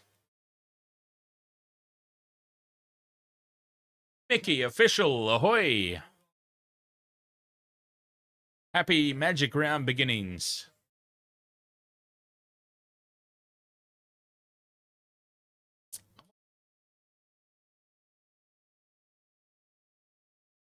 Up towards halfway, the Bulldogs again on tackle 3. They should have an opportunity at the end of this set.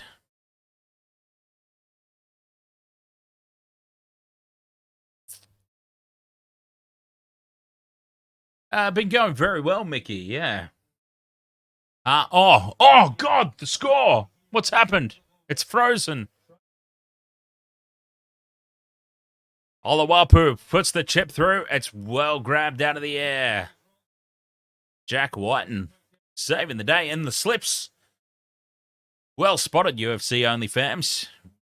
Very good pickup.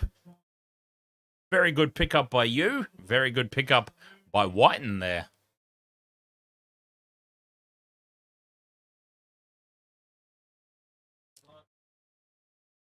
Up over halfway now. Go the Raiders on tackle 4. Papali'i charging forward. Gets the offload away.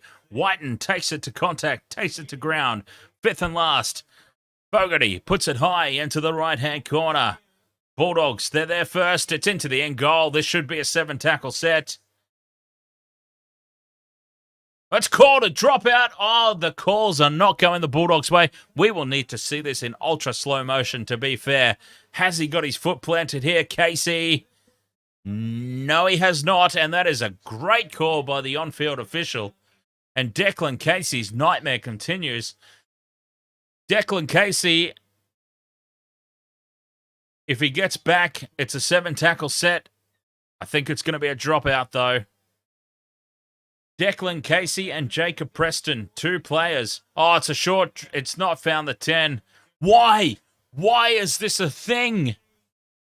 Burton's tried for the short dropout. It's not found the 10. It's going to be a penalty in front of the sticks. And it's going to be a full set of 6, 10 metres out from right in front of the post here for the Raiders. Because surely they don't bother with the 2 when they're already 8 points clear. But I just don't understand. Can somebody please enlighten me as to why in rugby league, in the NRL, we are infiltrated with rugby union style short dropouts? As a fan of both codes, I totally understand the concept in rugby union. I don't understand at all why it is filtered into rugby league. It is such a high risk play for such little reward. In rugby union, it makes perfect sense. In rugby league, I don't get it. I don't understand why it is common practice now. It's a gift 2 points if the Raiders want it. I don't think they will. I think they will tap and go. But I just don't get it. I really don't understand it. They are taking the 2. Oh my God. Taking the 2 when they're on offer. Oh, yes, that's the rugby union attitude. I love it. I really don't understand it. Of all the things to take from rugby union, and once again, I can't stress enough that I am a big, big fan of both codes. I realise that that's a rarity. I realise that it's hard to fathom sometimes from supporters on both codes that it's possible to support both equally and enjoy them both equally. But trust me, I do. I love both codes. Of all the things to take from rugby union, the short goal line dropout is the one that's happened. I am perplexed at how often we have seen that in season 2023. I really don't understand it. It makes no sense to me at all.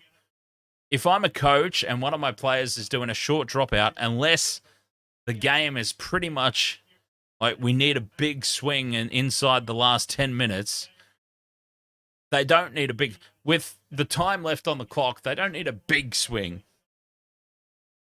That was panic stations.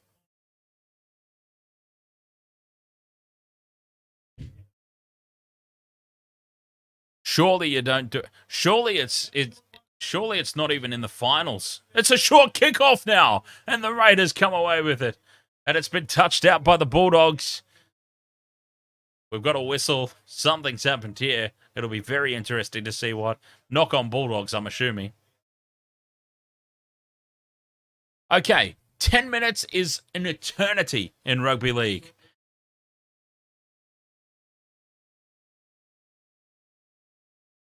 I don't understand what they're trying to do here, the Bulldogs.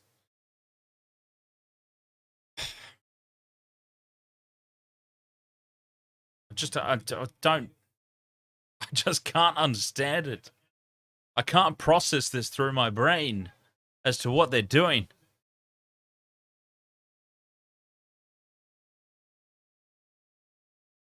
"10 minutes is plenty of time to still just go through your normal motions." They're getting to the stage now where a miracle needs to happen. But they've created that themselves now with all the short stuff. 6 again for inside 10, and now milking some high contact here is Whitehead. Get up and play the ball, you great big goof. And now the penalty comes. I don't like that. I don't like that at all. Is that what he stayed down for? A palm of the hand. A little slappy slap. My girlfriend slaps me harder than that.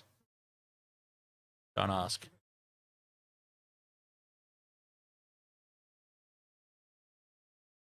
Purely consensual. But don't ask. Unbelievable. That's a penalty for high contact. His palm has brushed his cheek, and he stayed down for it. The big pansy.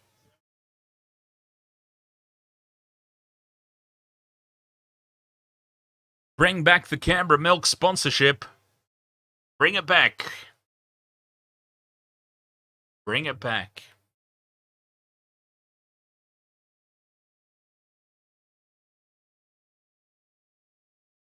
Couple of early tackles there, but thankfully the referees let them get away with it. What's that, James? Another t-shirt. Bring back the milky milk. Bring back the milk. bring back the milk. Papali'i trying to get away from Preston. Oh, careful of the hair there, Burton. Matt Burton had Papali'i by the collar. Fifth and last, Raiders. Fogarty out the back. Whiten grubbers into the end goal.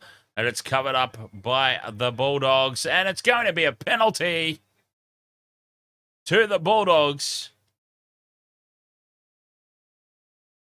They're challenging here. Why not? Why not? Harawira-Naera. Can't wait for the Broncos game tonight. Well, it's coming up very, very soon. Very soon. My God, it's like 15 minutes away. Hang on, it can't be. Yes, it can be. Because this is behind.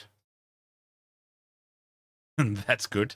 Yeah, it's like 15 or 20 minutes away. It's very, very close. The time is close. Broncos in an away game. Away. The Broncos away versus the Manly Sea Eagles. But as I said at the top of the stream, look, Manly have willingly sold this game. So, no fault of the Broncos. It's a fault of the NRL. It really is. This falls on Volandis and the NRL, and surely they just put into the algorithm when they're working at the draw, Magic Round, make it fall on a Broncos home game. Or, if Magic Round has to be the same round every year, make it a Broncos home game. Oh, Falcon! Whiten with the Falcon. Is this play on? Oh, bugger off, this is play on. Xavier Savage is away and under the post. Oh, more ass than class. The very definition. Surely that's not a try. We're coming back for a knock on. I'm pretty sure this was off Whiten's head, though. Straight off Whiten's head. And I'm sorry, but that's play on at this stage. And that should honestly be a Raiders try. More ass than class. They've got no challenge left because they burnt it in the play before. And that's actually legitimately a Raiders try. More ass than class, the very living definition. And they've had a call back. Yeah, Shack of Hearts, can you imagine if they didn't burn the challenge on a load of bollocks and actually had one up their sleeve? And now a kick from the scrum base. The Raider. Oh, the bounce is very kind. That's an early tackle. This has got to be a penalty try. It's been I can't believe it. There's been an early tackle. This is surely penalty try territory. Hayes Perham has been taken out. Oh, the referee has lost all control of this game. Not only has he got a Falcon call wrong, it should have been a try to the Raiders up the other end, but now he's got this one wrong as well. The kick has bounced very favourably for Burton. He flicks the pass back. Now is Perham taken out by the Raiders? Yes, he is. He's taken early, and that's caused the knock-on. All he has to do is grab this ball and essentially lunge over the line. This has got to be penalty try territory.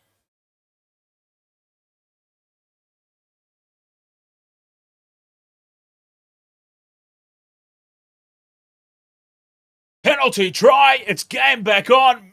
Magic round. Magic round. Get ready for a blockbuster finale here. Oh, the referee has completely Amber Hearded this. But we are up for a big finish now. 3 minutes to go. It's about to be 4 points difference.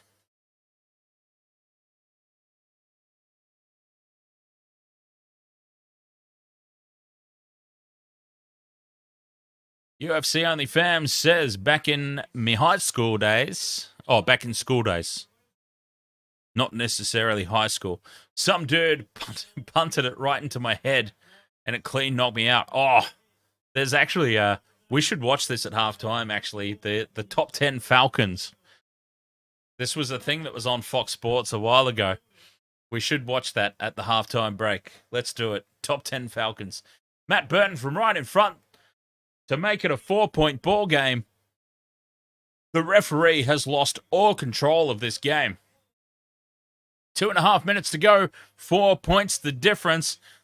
The Bulldogs will be regretting all that short nonsense that they started 8 minutes ago. It would have been well on here. Tommy Turbo fiddling with his junk in the changing room.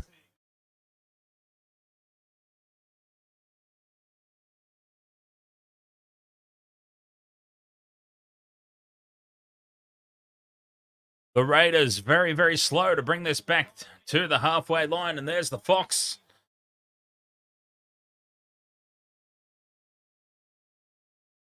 He's up. He's the Daniel Ricciardo of the NRL.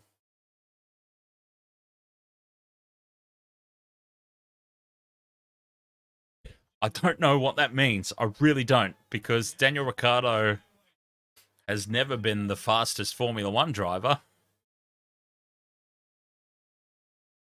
And I've never seen the Fox do a shoey like Daniel Ricciardo has.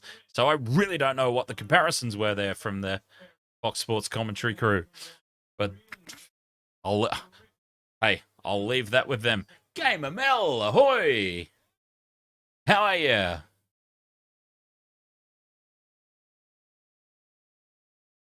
Tackle 4 here. Bulldogs inside the last 2 minutes. They won't get too many more opportunities. Maybe one more. They stretch it wide to the right. Averillo, nowhere to go. Taken down just over halfway on tackle 5. Where's Burton? Surely you give it to Burton for the kick. It's come back to Ola. Oh, Burton's chasing. Nonsense here. Nonsense. Headless from the Bulldogs. Surely Burton is there on the 5th and last. Bless you. Surely Burton's there on the 5th and last to take the kick when the game's on the line. Utter nonsense from the Bulldogs there. Burton chasing the kick rather than making it with less than 2 minutes to go, and the game's on the line. Ridiculous. Clueless. I don't care if you're essentially a reserve grade team or not. Nonsense.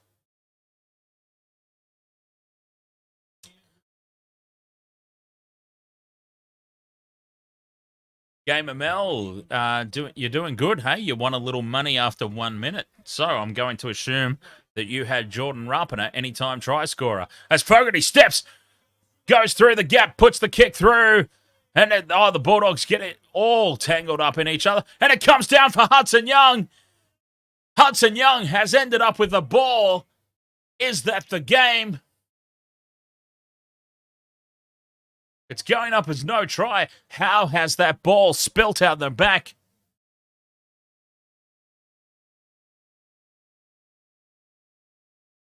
Jordan Rapiner, first try scorer, not anytime try scorer. Good call. Well, it's been stripped out 2-on-1 in the tackle, so that'll be no try, and that will be a penalty, and the Bulldogs will get one last shot at this.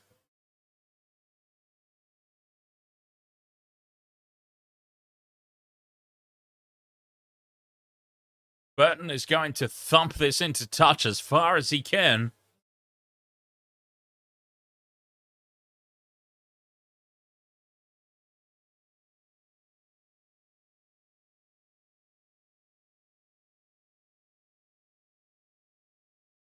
How much distance can Burton get? They're going to have one. They're going to have one shot.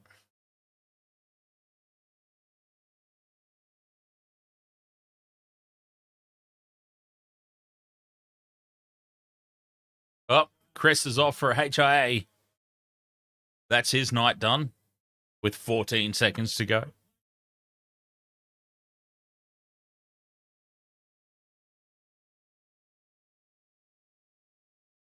Viking King, mate, you're obviously...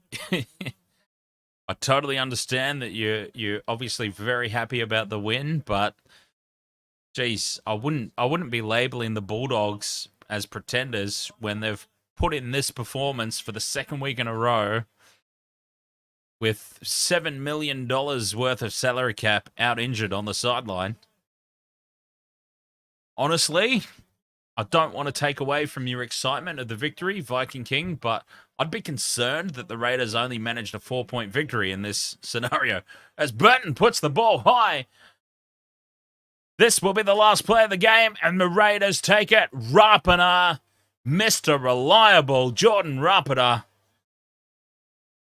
And the Raiders have done nothing more than hold on and escape from this one.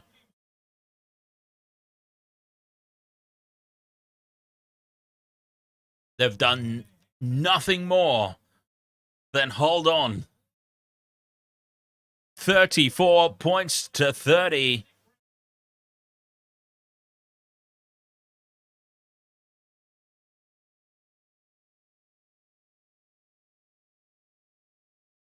What a game. What a finish in the end. Oh, the referee had a bloody nightmare. Yeah, absolutely, Shaq Hearts. Viking King, enjoy the moment. Please don't let me take it away from you. Enjoy the moment. Your team has won, but let's not hang shit on the opposition when realistically your team should have won by a lot more against what is essentially a reserve grade team. let's also be realistic and give a lot of credit to the Bulldogs for what they've done in the past fortnight, for what they've done in the past month, with half their salary cap out, injured. Credit where credit's due, always. Always credit where credit is due. Waste to Ata Sports, keeping it real. All right, I'm going to get myself some more mixes. I'll be right back. We've got another game coming up after this, though, so don't go anywhere. Yes, 34 points to 30 here. What a fantastic start to Magic Round. I'm going to pop off very quickly and, get some more mixes. I'll come back. I'm going to open up the Discord. We're going to turn Waste to Ata Sports into a call-in show. So if you're on the Waste to Ata Sports /Intoxigamer Discord, feel free to jump into the waiting room on the voice channels down the bottom of the server list, and we'll have a little chit-chat. But I've got to go get some mixes. I'll be right back.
All right.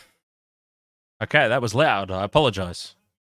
Corey Harawira, Big Red, there he is, down on the sideline, having an interview. He had an immense game. I would be very interested, actually, to see the post-contact meter stats. And I dare say that Corey Harawira, the kid from Bully, all grown up, he's probably top of the pile. Top of the pops for post-contact meters. All right, so I've got some stuff to set up here for the next game as well. Before I go and get too carried away, we've got the Manly Sea Eagles, Brisbane Broncos coming up next. Waste to Ata Sports trivia, quickly. Where are the Broncos playing this week? We already know the answer. It's all good. Broncos. They've got an away game at home coming up next against Manly. 8:05 p.m. Sweet. Okay, so we got 5 minutes. We don't actually have a whole lot of time. Not a lot of time at all, actually. So, let's see. I'm going to pop on the Discord quickly. I'll see if anyone's in the waiting room. If not, no one's figured it out yet. All right, we'll talk Rugby World Cup then. This is a great opportunity to talk Rugby World Cup. Since, nobody seems to have figured out how the thing works. Which is great. Oh, unless just nobody wants to talk to me, which is fine as well. That's all good. I mean, I'm happy to talk and everybody just listen. Kirsty Bark, ahoy. Welcome along. Yeah, so Rugby World Cup, this is going to be one of the most exciting Rugby World Cups of all time, I believe, because, all right, UFC only fans mentioned earlier, you can't discredit the All Blacks and the Springboks. At World Cup time, no matter how they're traveling, All Blacks and the Springboks are always going to be a threat.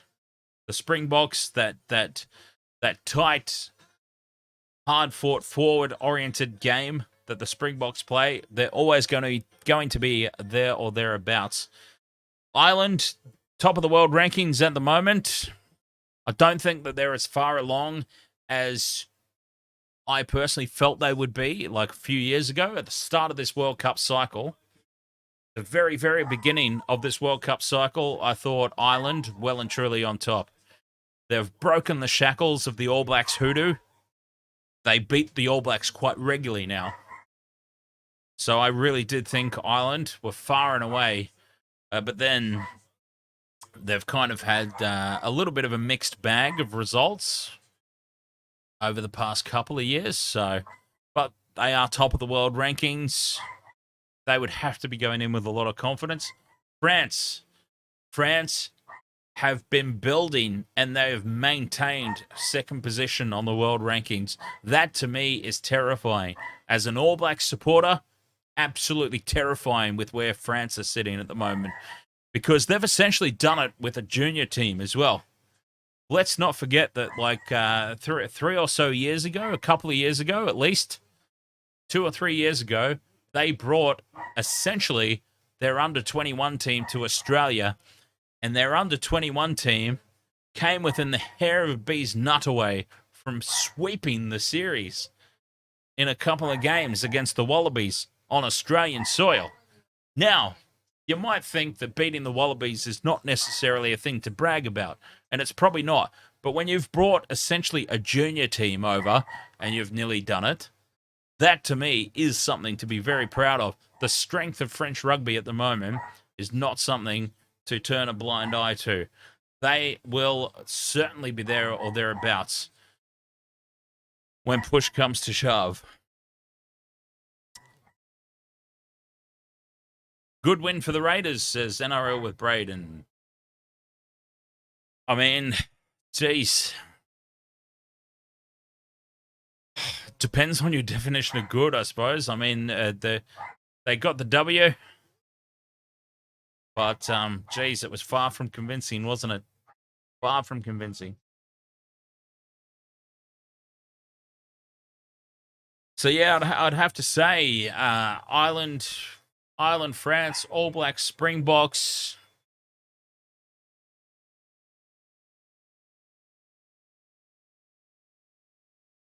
It's going to be one of the most closely contested Rugby World Cups that I can remember. And I'm so excited for it. So excited. Okay, so a couple of things have happened. Either nobody has figured out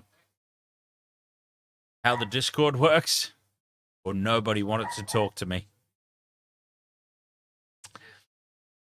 I'm going to go with the first one, just to save face. The team's getting ready to run out onto the field here for our second game tonight. As Magic Round continues, the top of the table, Brisbane Broncos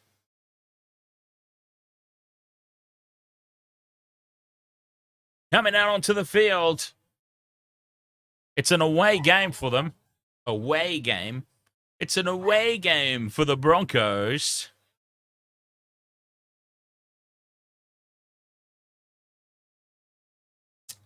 And here come the Brisbane Broncos out onto Suncorp Stadium, where they've played 90% of the games so far this season, which is absolutely ridiculous, and it explains why they're top of the table. In all honesty, I mean, let's be real. I know that Broncos fans don't like to hear it, but let's be bloody real for a second. You've had 90% of the games at Suncorp Stadium, and I'm sorry, but I am not going to be upset in the slightest if Manly get the win tonight. I'll be disappointed because I haven't tipped them, but I'll be more than happy for Manly to take the W here tonight in the face of the Suncorp Stadium saga.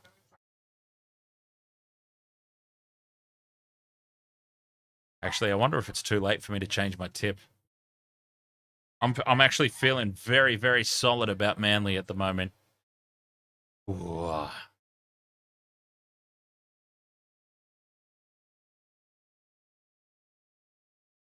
And look, it's not their fault. It's not their fault. Broncos fans jump down my throat every time I mention it. They get all defensive in most cases. In most cases. 99.9% of the Broncos supporters, they jump down my throat when I bring up the Suncorp thing and they get on the defensive. It's not the Broncos' fault. The Broncos are not in charge of the scheduling. Let me just make that very, very clear. It is not their fault. I'm not blaming the Broncos, but it is ridiculous the amount of games they've got at home this year. Ridiculous. At home or in neutral territory. If they're not top four, there's something seriously, seriously wrong with them. Heel fries, ahoy, mate. So anyways, as Manly get first use of this ball, heel fries will be very excited to know we are without Michelle this entire weekend. And I will be bringing you solo all the games for Magic Round. And as part of being a co-host down, I'm going to open up the floodgates on Discord. So if you are part of the Waste to Water Sports /Intoxigamer Discord, you can join the voice chat at halftime and in between games. A little bit of a callback radio scenario. Down the bottom of the Discord server, you will see voice channels. There is a waiting room. So at halftime and in between games, all Magic Round weekend, you jump into the waiting room and I'll drag you in one at a time. And we can have halftime call-ins in the absence of one Michelle. And it is the Broncos here, first use of the ball. Payne in the Haas, back at the team. He is going to make a big difference in this one. So, I have ultimately ended up tipping the Broncos. Do forgive me if I start cheering for Manly throughout the course of the game, though. I'd be more than happy to lose this tip.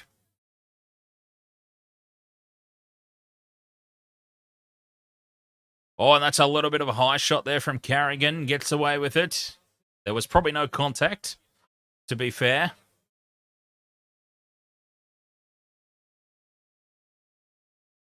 Manly, third tackle. They've gone absolutely nowhere. Tackle 4. Stuck in quicksand down their own end of the field. The Bronx are well and truly up for this one. But now here's some space created, but the error from Parker. The early mistake from Parker. Catch and pass was all that was needed. And if that is Saab's side of the field, he would have been away. I think Garrick is over there, though. That might be Ruben Garrick's edge of the field, but still, he would have been away. Opportunity knocked early there for Manly. They failed to answer. And it's the Broncos hot on the attack. Tackle 2, 10 out from the line. Carrigan plays it. Payne in the Haas. Oh, he draws in defenders. Oh, he could have almost reached out there. Payne in the Haas, just short of the line. Terrible play of the ball. Terrible decision from dummy half. It was just all around terrible there on play 4, Broncos. Now Reynolds, cutout ball. It's a little bit out in front of Herbie Farnworth. He does well to bring it in. And he nearly gets over the line. 5th and last. Broncos, Reynolds with the crossfield kick. Eventually. Oh, and it's easy pickings for Ruben Garrick. Terrible kick from Reynolds. And if Reynolds' kicking game is off, that brings Manly well and truly into this contest. Oh, terrible play the ball. Well, Carrigan has surely been pushing him down there.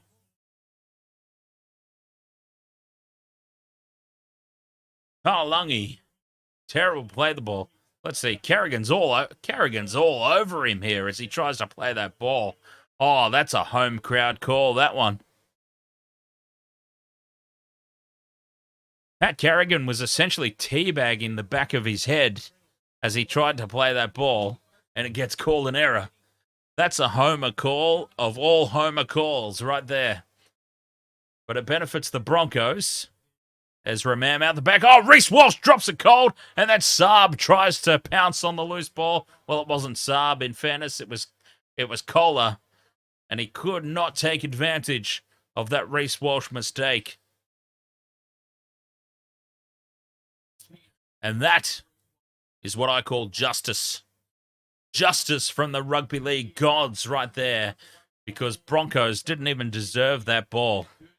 Pat Carrigan was rubbing his nuts all over the back of Taulungi's head like it was the drum set in Step Brothers.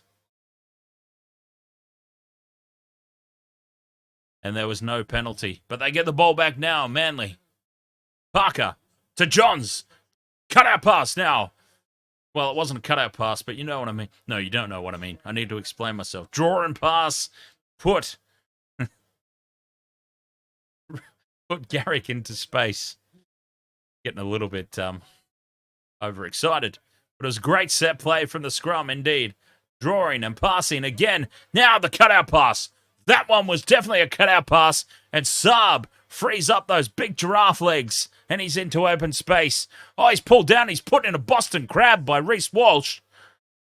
Wasted World of Sports streaming crossover there. WWE meets NRL.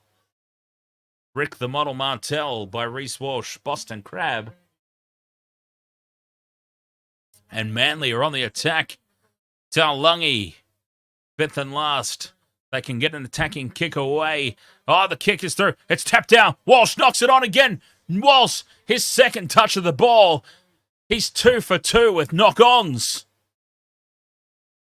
1 for each beautiful blue eye. Actually, are his eyes blue? I can't remember. Michelle's the one obsessed.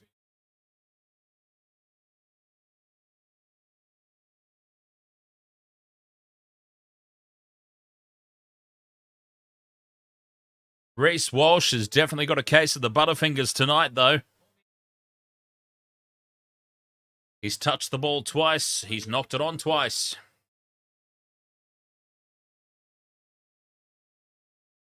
Scrum here for Manly. They created space last time. Oh, that's a terrible pass. It pops up kindly for Kohler. But that essentially nullified any potential threat before it even started. Oh, no. No, no, no. Taulungi. Was it? No. I might have to forgive Taulungi there. That was absolutely not Taulungi. I take it all back. That was aioli sauce. Oh, mate, aioli sauce. Well, I think I've called an aioli sauce knock-on or two throughout the course of the 2023 season, to be totally fair. Whoops. I've nearly spilt my drink too. Everyone's got the dropsies at the moment. Can I just say, we've only had one game so far this weekend, and look at the bloody state of the ground. It's ridiculous. It's a disaster waiting to happen. It really is. This is the state of the turf after one game.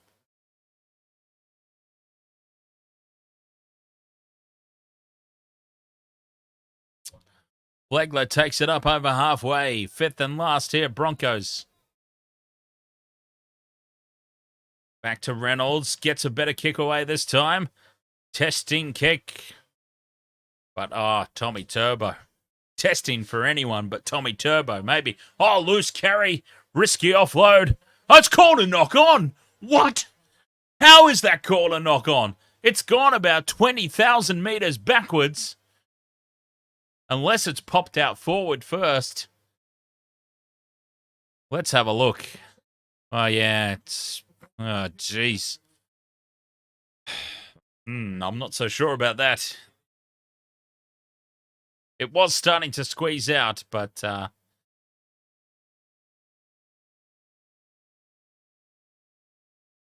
Geez, I think that's a harsh call. But ultimately, 2 out of 6 completions for Manly. Unacceptable. Mam takes it to the line. 2 from 6 completion rate for Manly. The fact that it is still 0-0. Oh, Capewell is tripped. He's tipped. He nearly face planted into the turf. Oh, Milky McGee, Capewell trying to earn a 6 again. Just play the game, mate. Kick through from Walsh, and this will set up for Cobbo, and that is an easy try. Selwyn Cobbo, easy as you like.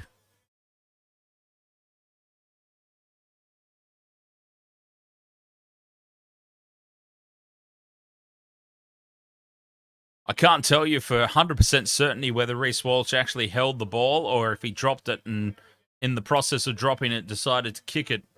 Such has been his butterfingers tonight. But it was perfectly placed. It popped up for Selwyn Cobbo. I'm obviously joking, by the way. And it popped up very nicely for Selwyn Cobbo, and he plants it down in the very, very legitimate corner of the in-goal line. And the Broncos lead 4-0. Wasted World of Sports. Once again, I shall promote that I am co-host free this weekend. I'm down a co-host. So I will be opening the floodgates on Discord. The Wasted World of Sports /Intoxigamer Discord. Right down the very bottom of the server list, there are voice channels. At halftime and in between games, all Magic Round. If you hop into the waiting room on the voice channels, I'll be doing like a radio callback type of doozy. So every game, this Magic Round, halftime, in between the games, hop onto the waiting room and the voice channels there, and we can do a little one-on-one callback. Have a little bit of a chit-chat in between the games. It'll be fun.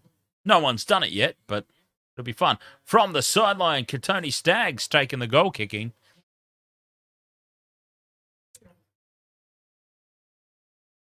Gamer Mel, guess what? You won some more money. Selwyn Cobbo. Wow, first time try score. Well, you're just on fire tonight, Gamer Mel. Absolutely on fire.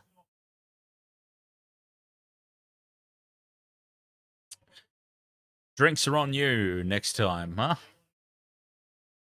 2 first-time try scorers in 2 games. Good job.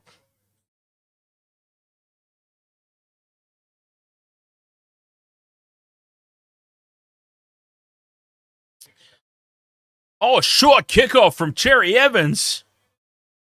And it's been knocked back by the Broncos. Carrigan knocks it backward. It very nearly paid dividends there for Manly. That was unexpected. Now that is good use of a short kickoff. Completely unexpected and out of the ordinary. Deep enough where there was absolutely no threat of a penalty. And it very nearly paid dividends for them.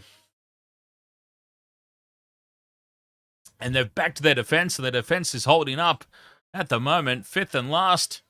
Broncos just outside any real attacking kick threat. But then it is Adam Reynolds. But no, Reynolds doesn't have his kicking boots on tonight. Way too short. It's off the Broncos, and it comes down for Manly. Reynolds is... Whoa! Knock on by Manly! Oh! Are you joking me?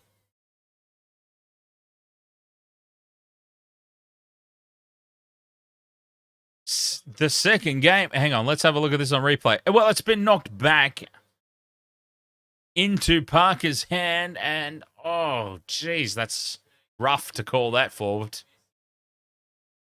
That's rough to call that forward off Brad Parker.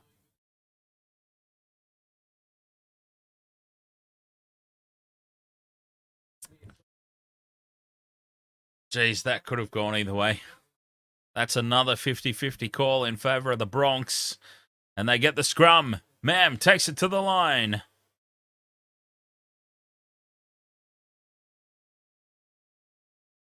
Catch you later, James, and enjoy the film. Do we still call them films in 2023? Enjoy the movie. Enjoy the thing. Reynolds out the back to Walsh. Short ball, Staggs. Can't break through. Tackle 3. They're 5 out, though. The Broncos hot on the attack. Carrigan to the line. Flegler on the short ball. He's taken down by Cherry Evans, of all people. Cherry Evans, one-on-one with Carrigan. Oh, don't tell me he's giving him 6 again. Walters from dummy half is over the line. Has he planted the ball? Has he lost it? It's going up as a try. See, ahoy there, mate. Cherry Evans was a little bit distracted with Carrigan in the play the ball area, and that created the space for Walters. And Cherry Evans is filthy with himself. Filthy with himself. He knows it.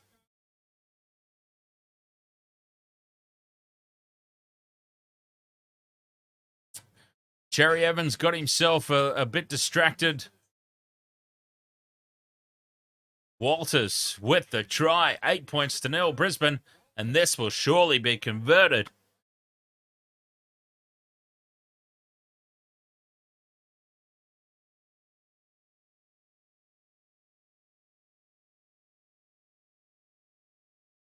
Eight points to 0. Kick to come.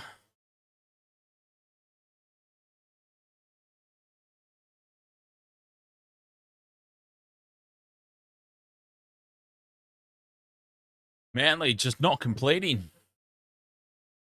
It's been their problem. Team stats. 63% possession to the Broncos. 33% completion rate. You are hearing me correctly. 33% completion rate. 15 minutes into the contest. Manly are completing at 33%. Unacceptable. And that explains a 10 points to 0 margin as Reynolds converts from beside the post. Piss easy kick.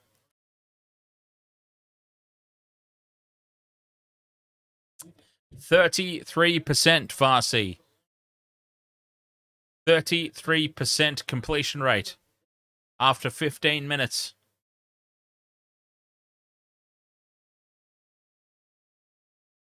I don't think I've seen a completion rate that low before.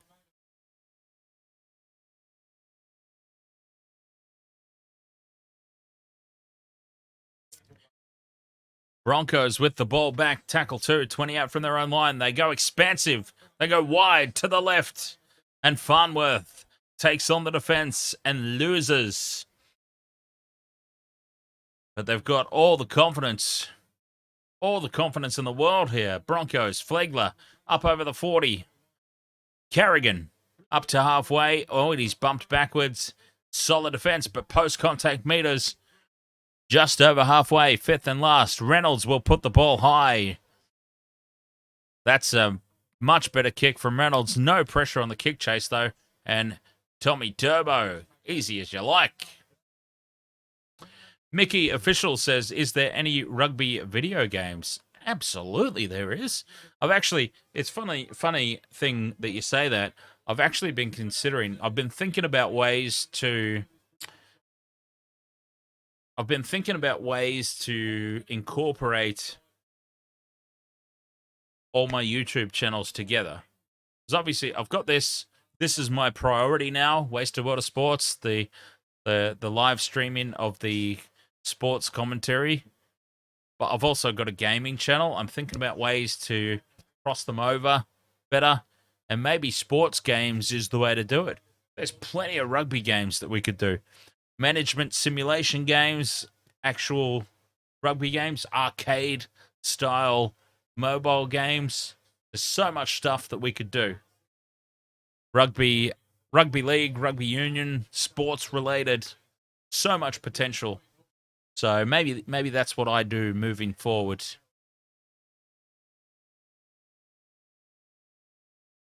Oh, pain in the arse, rumbling forward. They're 40 out now. On the attack again, Reynolds will put the ball high.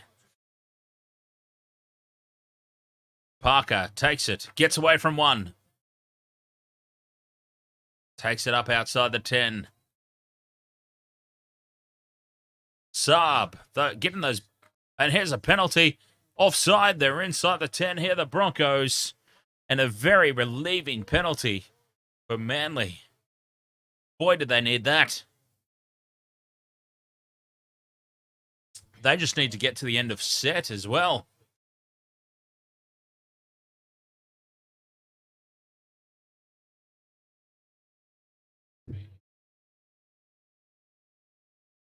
Cherry Evans plugs it into touch on halfway. And here's an opportunity for Manly. If they can just get their act together a little bit, start to up their completion rate, get themselves back into the contest, and I'd be happy with that. That'd be nice.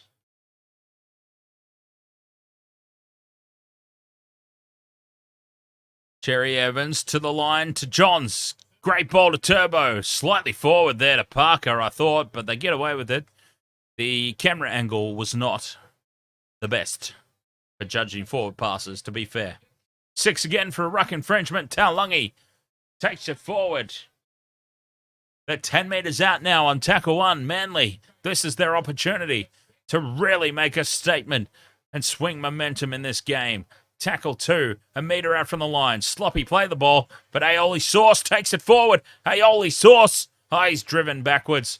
Oh, that's the ultimate crusher tackle of crusher tackles there. The ultimate crusher of crushers. I mean, if that's not a crusher tackle, then, Jesus, I'm sorry. What is? I mean, that was the very definition of one right there. But nothing happened because it's the Broncos, I'm assuming. 5th and last now, Manly in front of the post. They go right. Cherry Evans dinks it in for Saab. Saab wins the chase to the ball. Or the leap to the ball, rather. Kohler keeps it alive. Saab would have been offside on that second grab, surely.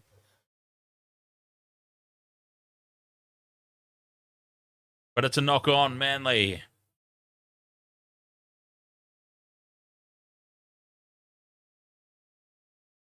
Oh, yep, there we go. Collars knocked it forward to Saab. And the Broncos get away with that.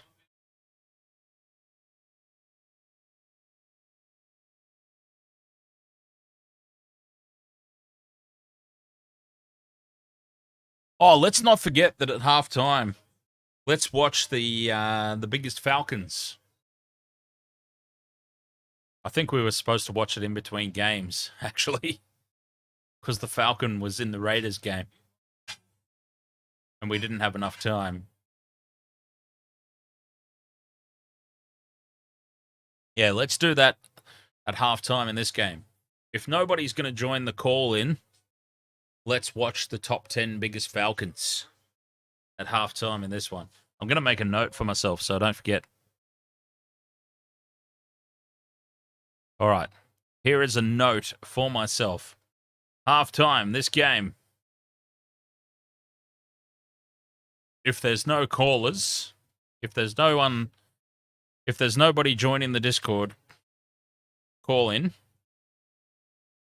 Top 10 Falcons. There we go. Penalty. Oh, penalty Broncos. Who'd have thought? By the way, Waste of Water Sports Trivia. Waste of Water Sports Trivia. Where is this game happening right now? Where are the Broncos playing this week? Waste of Water Sports Trivia. Anyway, Mr. Ed's Dead says, I did say I was going to play it last half time, but I went for a beverage. I thought so.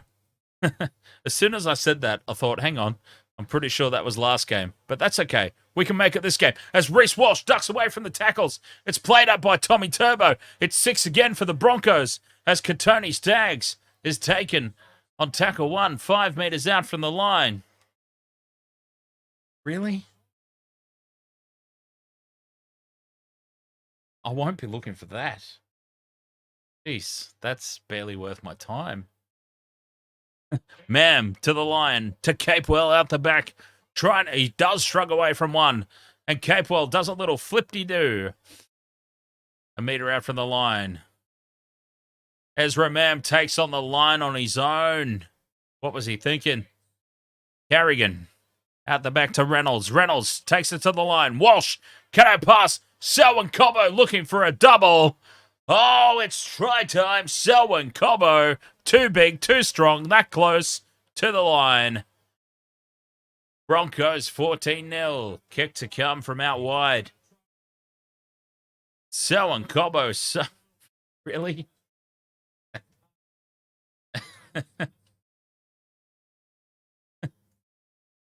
So on Cobbo, just as easy as you like, he just strolls over. Kian says, who does Saab play for? Because I need him to score. Saab plays for Manly.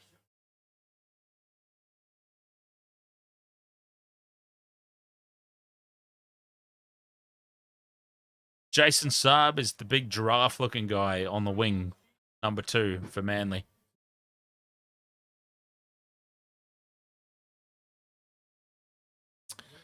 Selwyn Cobbo, too easy. 16 minutes to go to the break, and once again, I know that I'm pushing this a lot tonight, but I'm kind of used to having a co-host, and I have no co-host this weekend. Michelle, the Metal Maiden, very, very busy with work-related stuff, so I'm going to open the Discord floodgates. If you're on the Waste to Water Sports /Intoxigaming Discord, you go down to the very bottom of the server list. There are voice channels. If you would like to do a radio-style call-in to the show at halftime, that will be available. Jump into the waiting room, and I will bring you in live to the stream for a voice chat if you want. Otherwise, we're going to do the top 10 Falcons. What a conversion from the sidelines. Adam Reynolds, 16 points to nil. It is the Broncos. 15 and a half minutes to go until the break.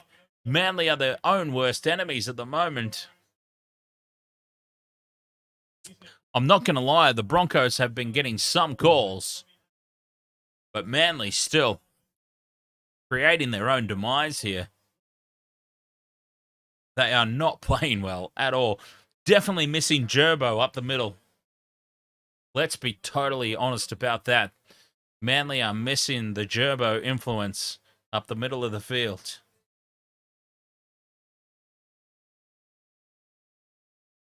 We talk about Manly without Tommy Turbo. I'd be interested to know what Manly's win-loss ratio is without the Gerbo. We're so focused on Tommy T, we might be forgetting about old Jake. Mr. Ed's Dead says, so you guys can cash in on when players score. Absolutely, Mr. Ed's Dead. Absolutely. It's all about anytime try scorers.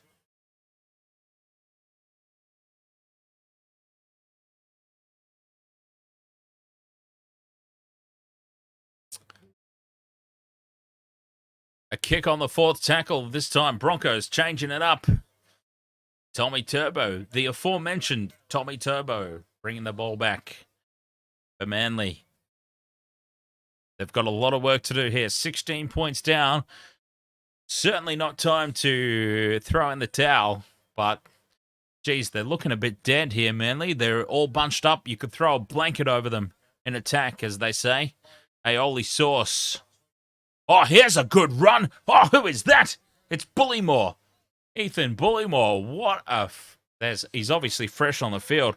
What a charging run that was. And now Aioli sauce with the knock-on. Oh, how many times have I said that this season? Aioli sauce with the dropped ball. Oh, Mr. Butterfingers. Tits for hands, Aioli sauce. I think I have called, in the games that I've streamed, I think I have called an Aioli sauce knock-on more than any other player in the competition. In all fairness, I mean, I really do hate to rag on any single player unless it's Kalen Ponga, but I feel like I've called a Josh Aioli knock-on more than any other player this season than the entire competition. And the Broncos have the ball back. Oh, that's a huge hit on Carrigan. Kepi, massive tackle. That will be in the hits of the week highlight for sure. Up over halfway, the Broncos again. Carrigan to Reynolds, out the back to Walsh. Takes it to the line, cut out pass to Cobbo. Cobbo in space. Can't get away from Parker. Fifth and last. The pass was just a little bit behind him. Reynolds dinks it in over the top. And it's taken on the fall by Tommy Turbo. And then he is driven backwards. And it's a result for the Broncos.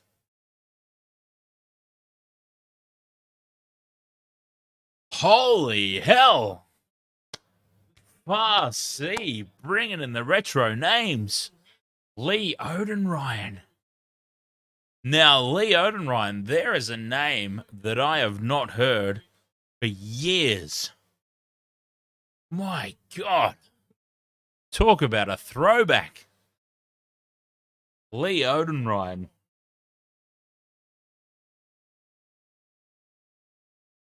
Oh, that's a good drop out. They've let it bounce, and it bounces kindly. Flegler has to go back for it, and the Broncos will be starting from halfway.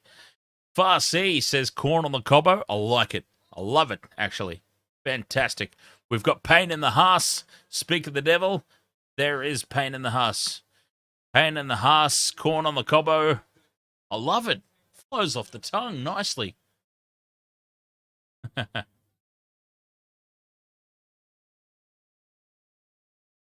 Oh, Marty's on. Marty Tapau.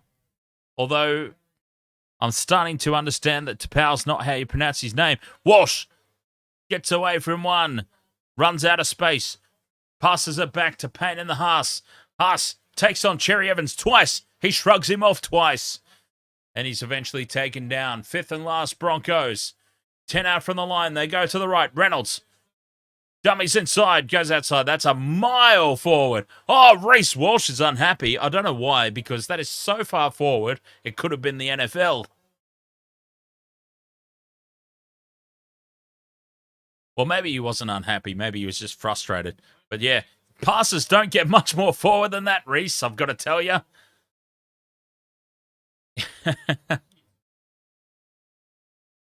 No, it's not a lot closer than it looked, Brandy. It was a goddamn mile forward. Passes don't get any more forward than that.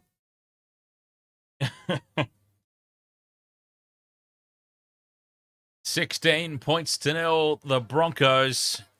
10 minutes to go till the break. Manly, they need something. Even 2 points, honestly. 2 points. The way that they've played this first half, I feel they would accept 2 points going into the break. Not going to lie.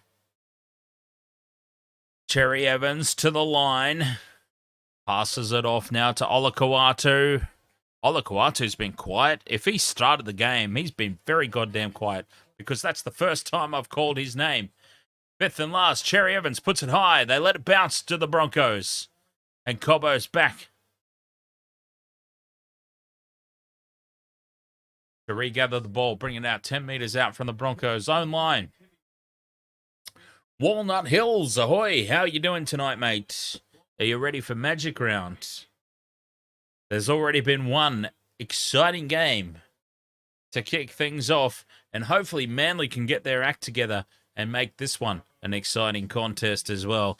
You get the feeling, though, I don't want to start any conspiracy theories or anything, but you get the feeling the Broncos are getting a little bit of the rub of the green here at Magic Round. They want to send the home crowd home happy as it comes back to Reynolds on halfway. Fifth and last, he puts the ball very high. Oh, but it's no trouble at all for Tommy T.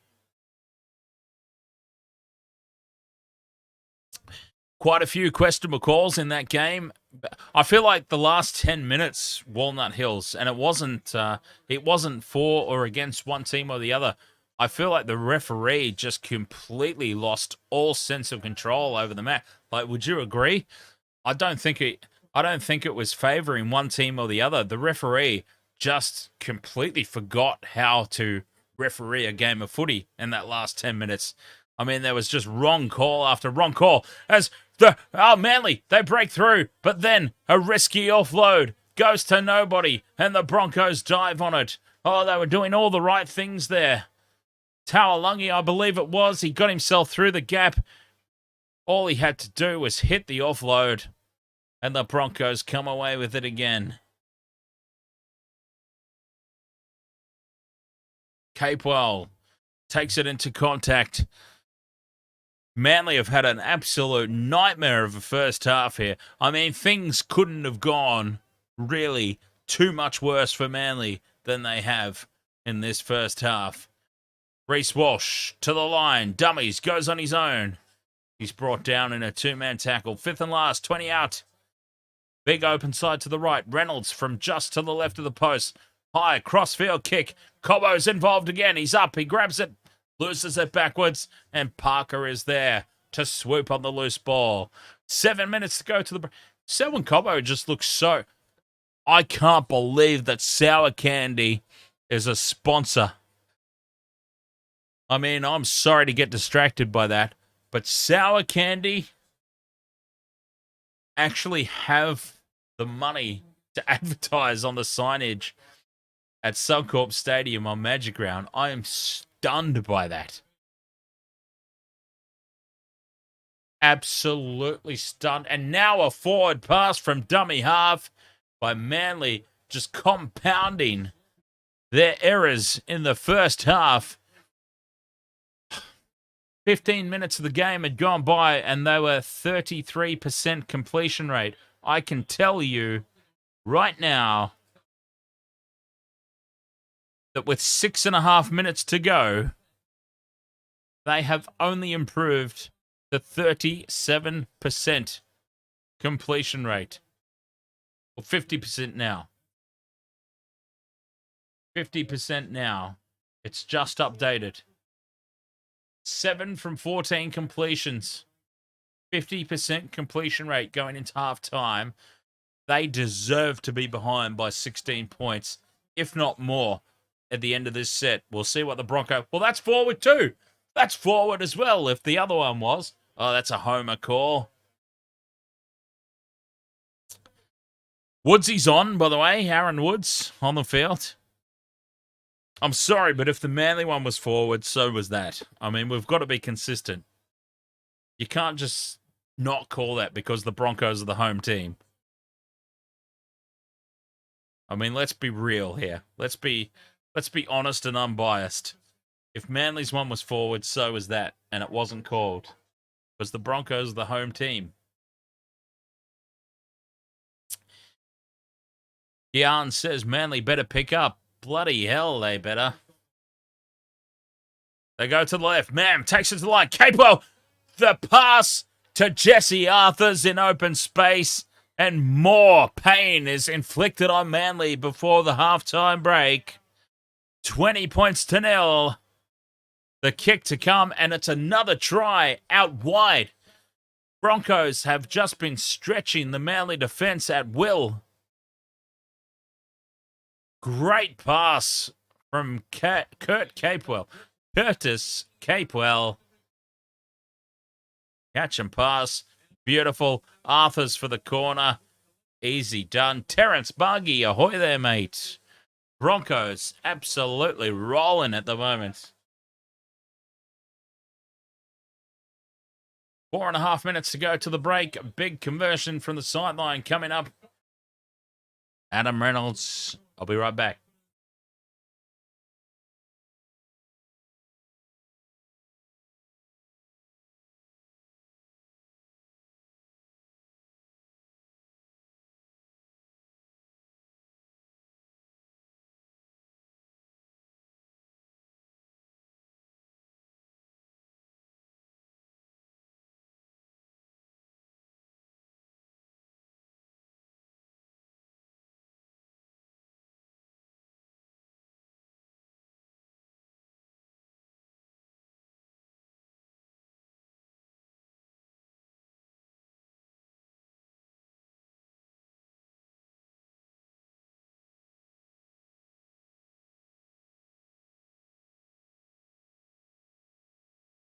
Reynolds from out wide. Oh, he's hooked it very far left. But it's 20 points to 0.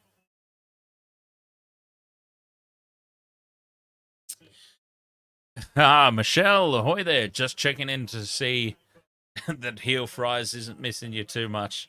Well, Heel Fries hasn't really been here. He's popped in to say ahoy, but didn't really stick around. So I think he is missing you a lot. That's what I put it down to. I don't put it down to his team not playing. I put it down to the fact that you're not here. So he's popped in and he's said ahoy. He's asked if there's going to be an Intoxigamer stream, and he's gone about his merry way.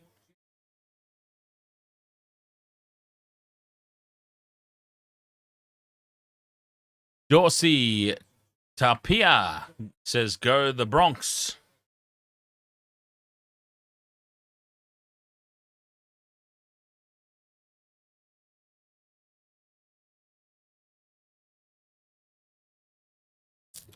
Well, it's a bit hard to promote a halftime call-in show, and the reason the call-in show exists is because I'm down a co-host this weekend without mentioning her, UFC.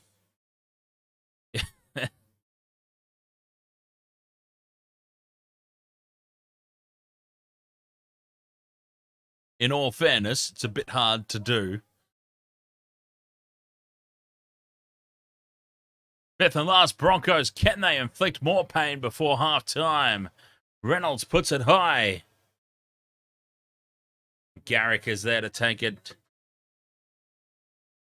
The long way back in this contest here for Manly.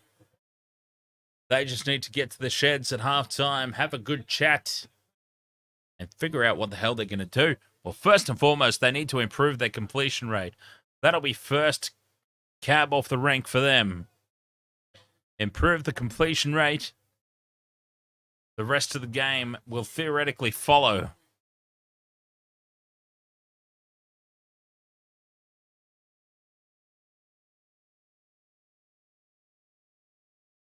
Turbo with the offload. Flick pass now. Taulagi. Olakuatu, I think it is actually.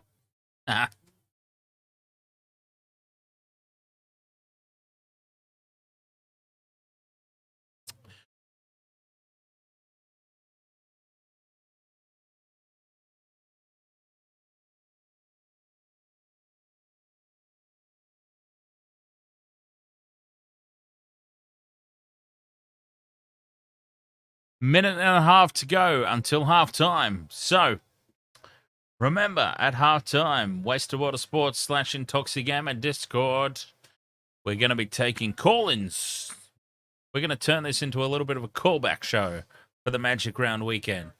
So, halftime and in between games, all Magic Round. Feel free to jump on the Discord and do a little call-in doozy with yours truly. Or not.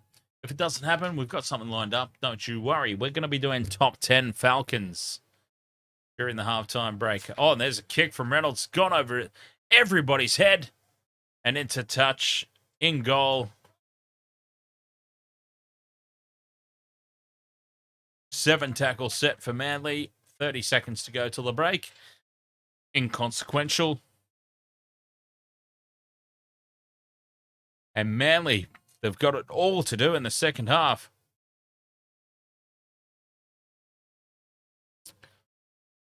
Aaron Woods.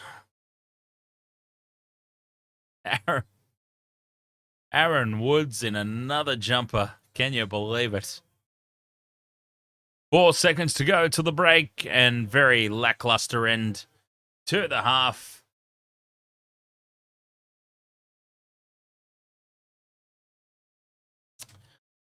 Brisbane, 20 points to 0. Catch later, Mr. Ed's dead. I know that the Discord doesn't work for you, mate. We're going to have to do a Facebook call sometime. Huh? Because boy, do we have a lot to talk about. If you can get a word in edgewise. I feel like if we got on the phone and talked conspiracies, you might not get a word in. But we should try it out sometime, for sure. All right, halftime. I'm going to go and try... Well, I mean, I'm not going to go, as in leave. I'm going to try and... Well, let's go back over to... Where should I go? I'll go with the chat screen. Chat screen. Chat screen it is. And let's have a look at the top 10 Falcons.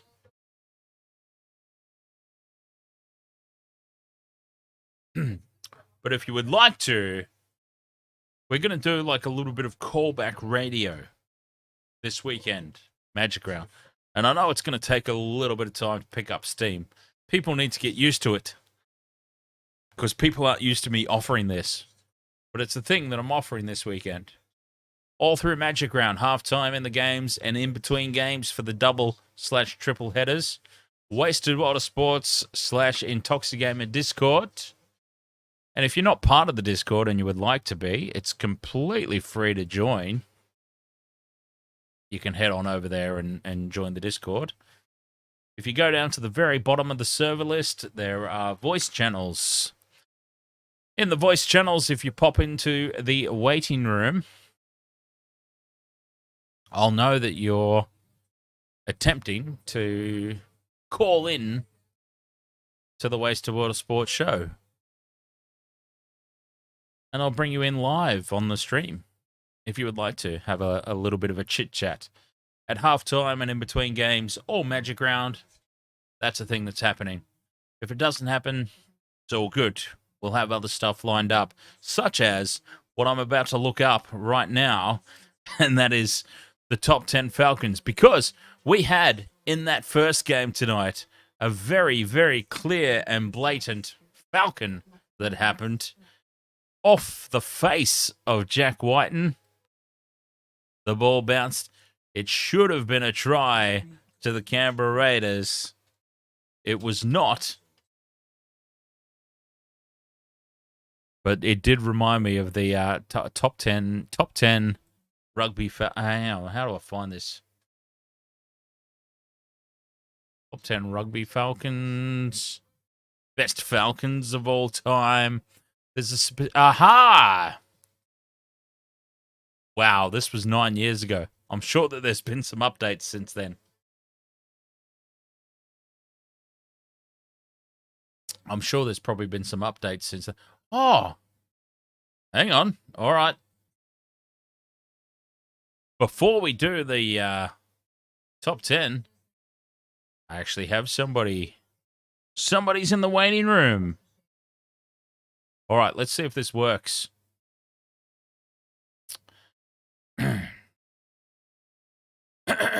Okay, clear my throat.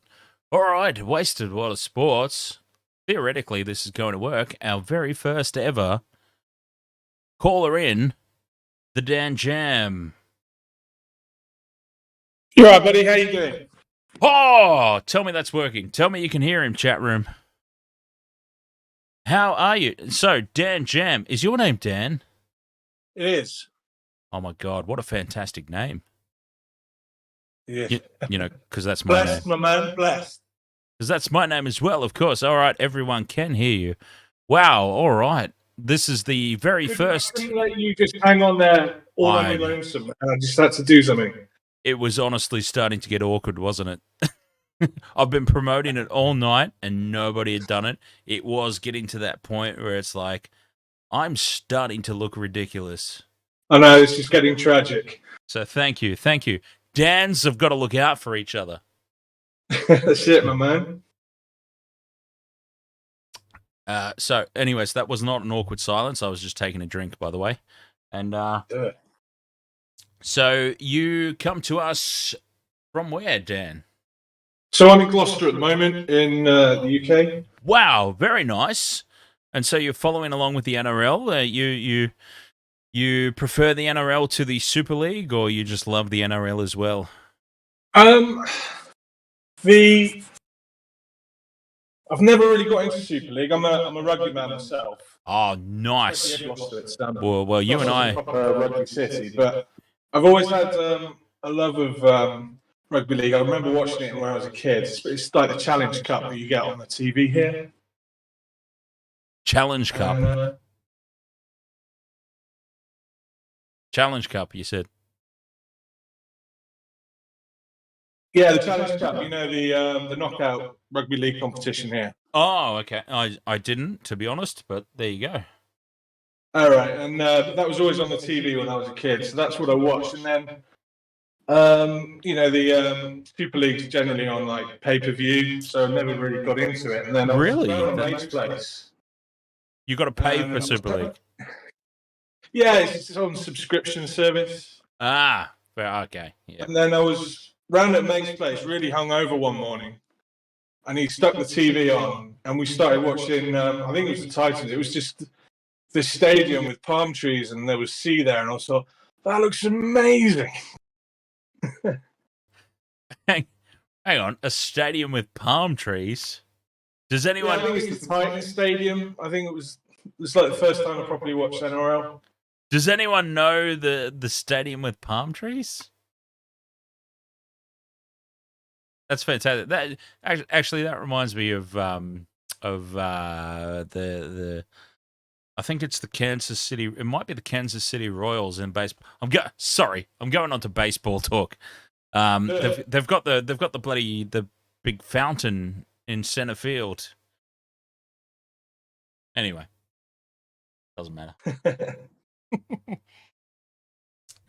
Yeah, right. Well, Dan Jam, you're speaking my language if you're a rugby man, because we were talking about in the chat room before the stream started, Rugby World Cup, the Rugby World Cup, the Rugby Championship.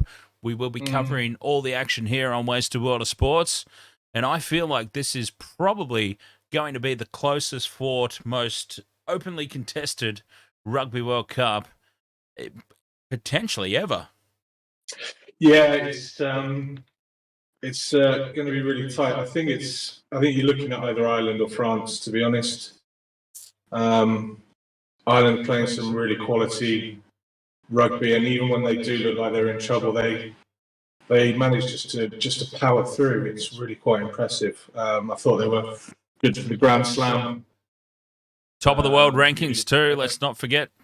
Number one in the world rankings. I've always said you've got to, if you're going to be number one in the world, or you're going to stand a chance, you need to go down to New Zealand and Australia and beat them there. And I think Ireland have beat New Zealand away.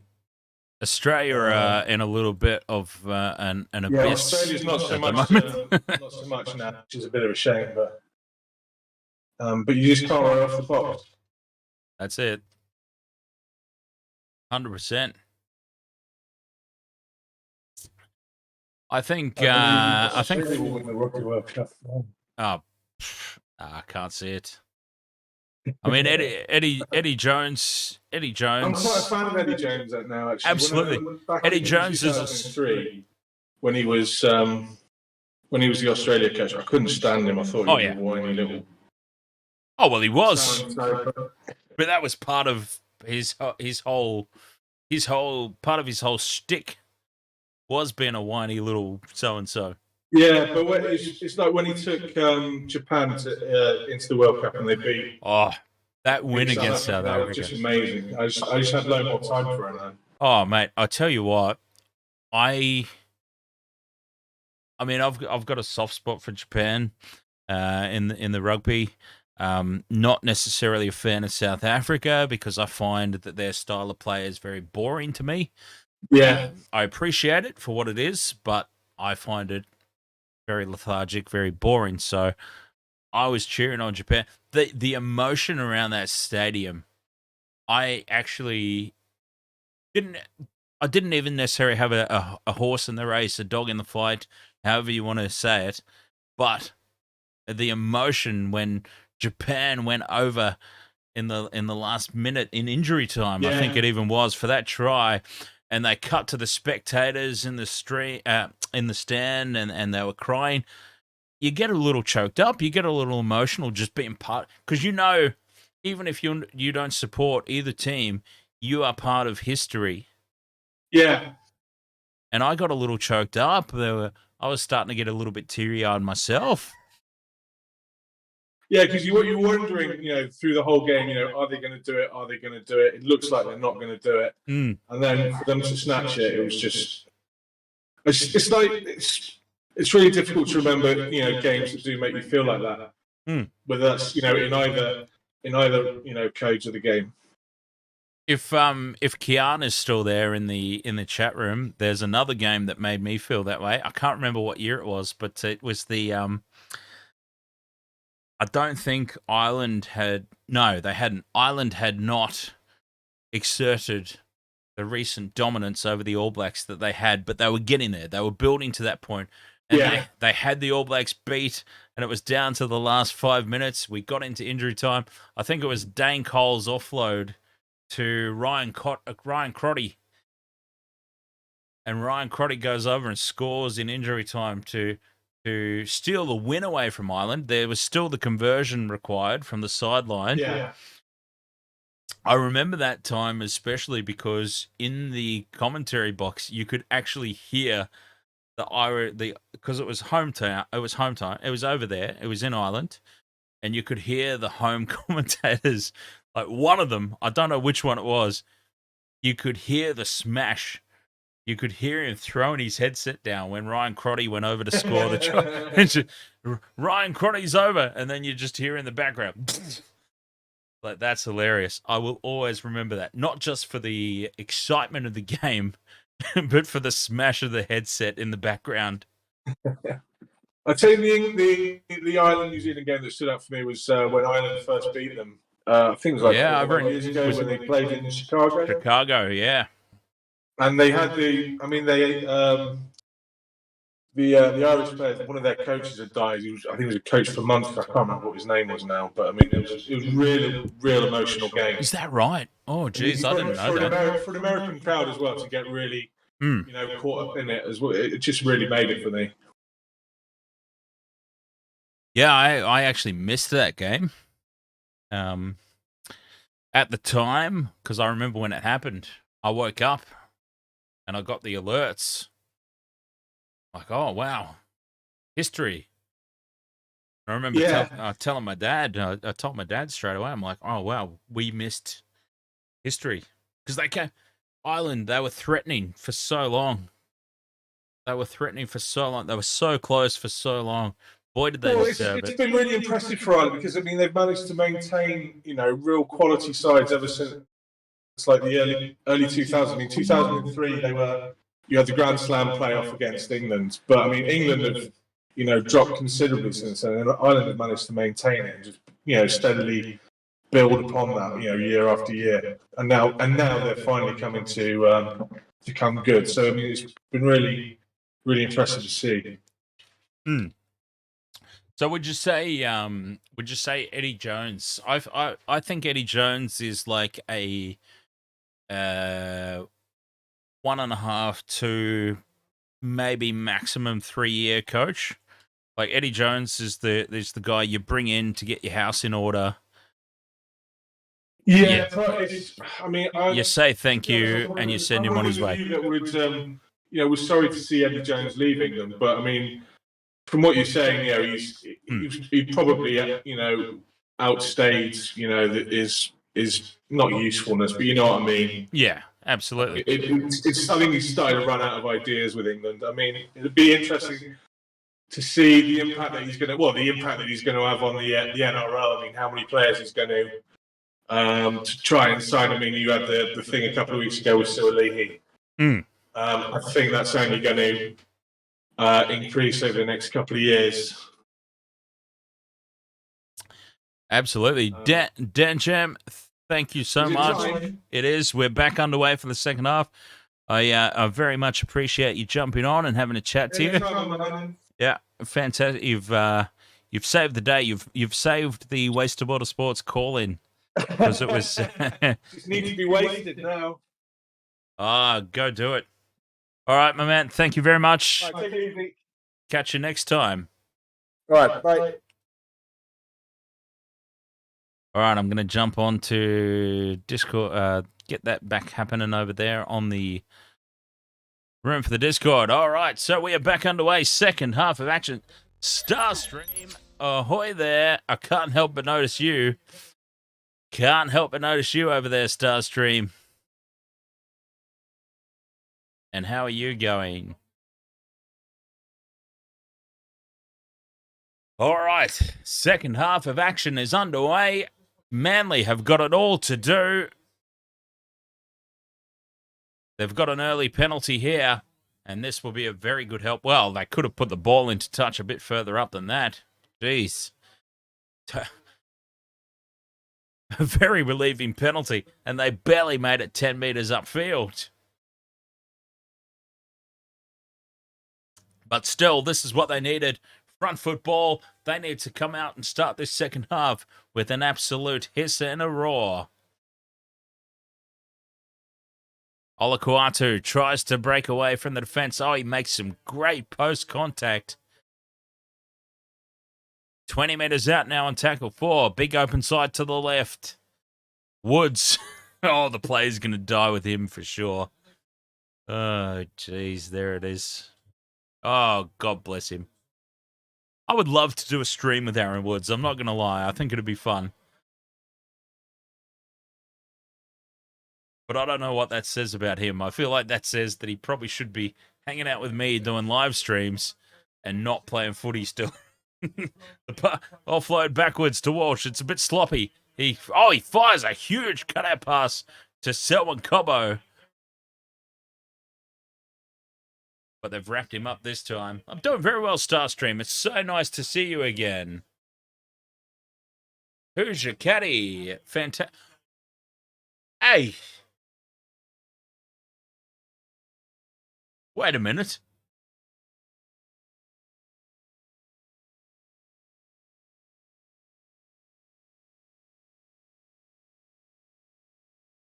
Oh, Carrigan pokes his nose through. Pokes his ponytail through, I should say, about Pat Carrigan. Fifth and last, Broncos just over halfway. Reynolds dinks it into the corner, finds the grass. And Tommy Turbo. Oh, Tommy Turbo with the smarts. Tommy Turbo with the smarts. Pokes his toe over the sideline and catches the ball, which earns a 10-metre restart. Jeez, that was clever. I didn't even know that was a rule, to be perfectly honest. Tommy Turbo on the ball. That's why he gets paid the big bucks. Yes, Starstream. So good to see you again. So what's been happening? So this is where I hang out now, Starstream, just in case you're wondering. Intoxigamer is kind of... Oh, a pass to nobody. Woodsy's just stood and watched it. And, but Manly have created some space. Collar on the outside, unmarked. Oh, Cherry Evans throws the pass too early. He just needed to catch him pass, draw and pass. And now he kicks across field to nobody, and it's too deep, and it's over the dead ball line, and it just all turned into a nightmare scenario for Manly.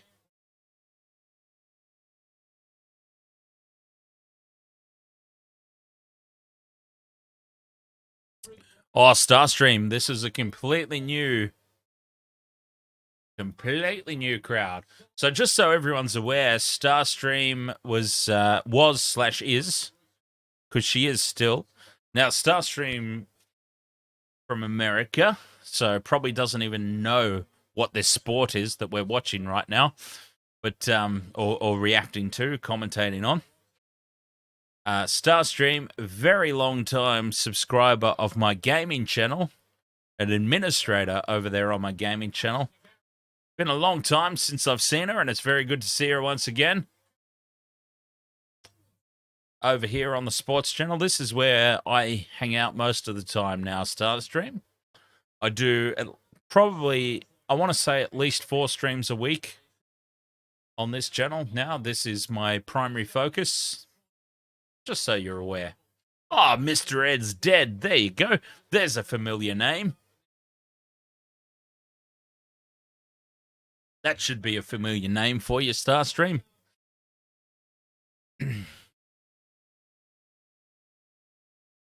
Nashon Grangan, go Broncos. Make it 30 points on the board. Watching all the way from PNG. So much support from Papua New Guinea. So good. Cheers and drinks to PNG. You know what? My earliest memory of Papua New Guinea and rugby league was the Sevens. They used to do the Sevens tournament, and PNG was sort of the they not created necessarily, but excuse me, they were the ones that exposed to me as Manly creates some space on the outside for Garrick. He's shut down very quickly by Stags, though. We're just trying to get excited about anything from Manly right now. I remember the Rugby Sevens and PNG used to do the they would plant the ball down and flip. Like that was their try scoring ammo.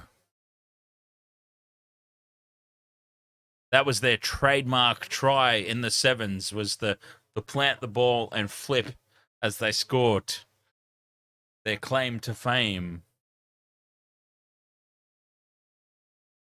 Gamer Mel says, you're practicing your sport while watching a sport. All right. A, tell me what your sport is.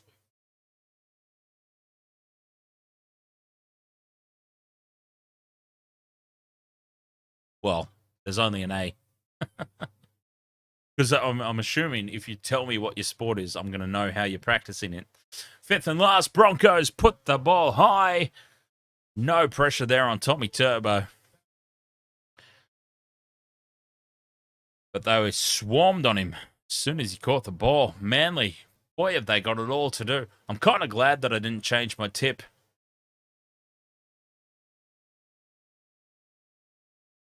Drinking is my sport, Farsi.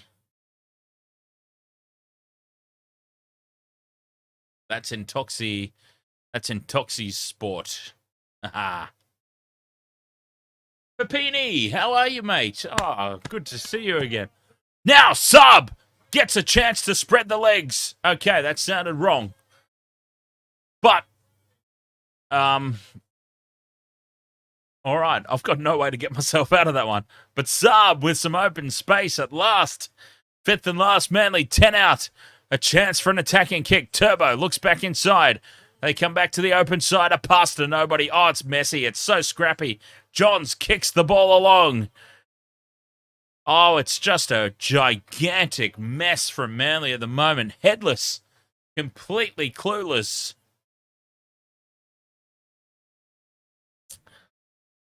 Manly. What's going on here? Yeah, Starstream. If you're interested in the sport, though, Starstream, you can actually jump into the Watch Games Live chat on Discord. Then you can actually see what I'm talking about, if you're interested. Because I know that you are there on the Discord. You probably just don't know that it exists. Oh, God, I'm still... Oh, sorry, Discord. I'm still unmuted. My apologies. My apologies, E-Dog, and I am Neptune57. I had the microphone unmuted for the halftime callbacks. All right, I'm going to go shut myself up now. Yeah, Starstream, Discord, Watch Games Live. It's there. You can actually see what we're talking about while the stream's going on.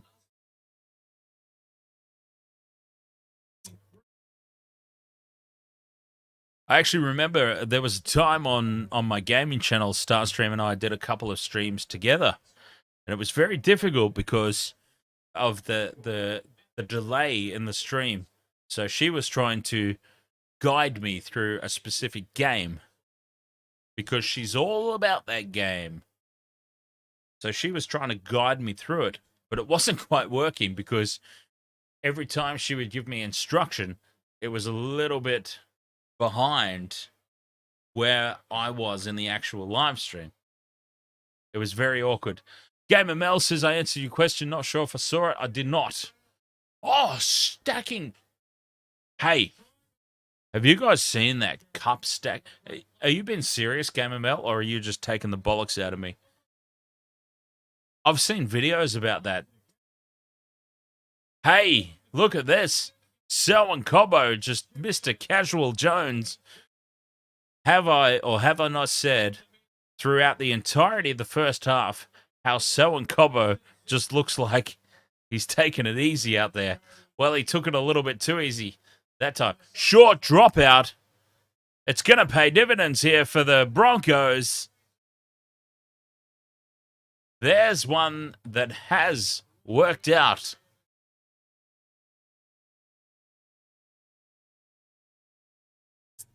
Yeah, I've seen those videos, the cup stackers. It's an actual thing. I'm sure there's some chuckles in the chat room right about now, but I'm telling you, as the host to this thing, I'm telling you, it's an actual thing. It's a legitimate thing. The cup stacking. And it takes a lot of skill. I mean, I couldn't do it. All right, so what's your ambitions there, Gamer Mel, if you don't mind my asking? Fifth and last comes back to Reynolds. He puts the kick into space, finds the turf.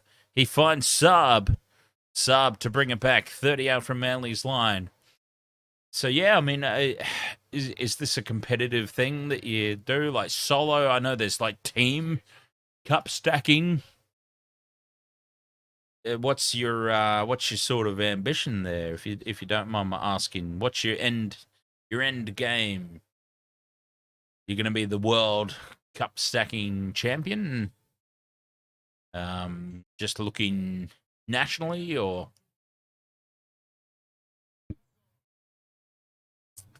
Starstream has jumped in to check out the footy. Cherry Evans puts it high into the corner. Great kick out towards Saab. That's knocked forward by the Broncos. And this will be a result for Manly. They will get 6 again. It was Saab versus Arthurs. Arthurs loses it forward.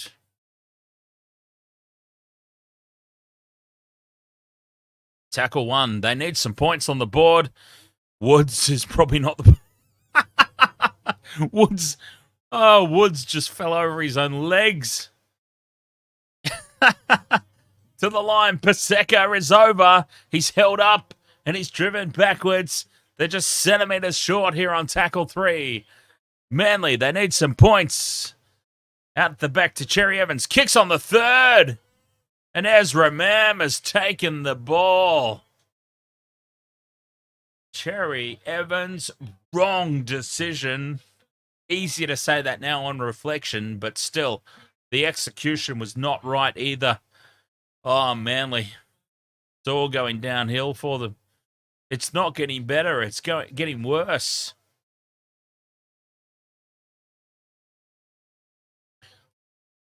So Gamer Mel and her cup stacking, just trying to get faster and have fun with it. Go to competitions. You've got one in June. Nice. You prefer solo, but... Sorry, I'm being dirty. You prefer solo, but at comps you do teams as well. Hang on. You hold about 10 Australian records?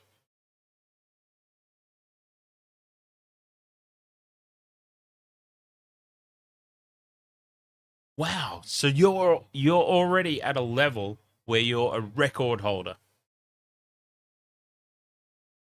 That's like insanely good. Good insane. When I say it's insane, that's insanely good. That's incredible. That's great. Yeah, I'm very familiar with... I mean, when I say I'm very familiar with, I don't mean I know the ins and outs of it, but yeah, I've seen a lot of those cup stacking videos. They're fantastic. So, yeah, is there any of you? Do you have any videos of you? I mean, you might not want me to share them on stream, but I'm talking maybe something that I can see personally outside of the streams of you. Oh, Reynolds is hurt in back play. Oh, Reynolds is broken in back play. Very broken. He's very slow to get up. He's limping. It's a bit of a cork. You'll be right. You'll be right, Princess. Walk it off.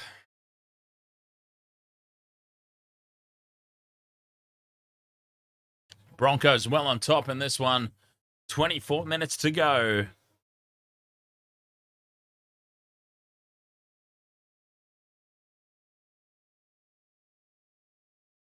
This has honestly been a little bit of a disappointing game thus far. Oh, look at the kick. The kick into the corner. Perfectly placed.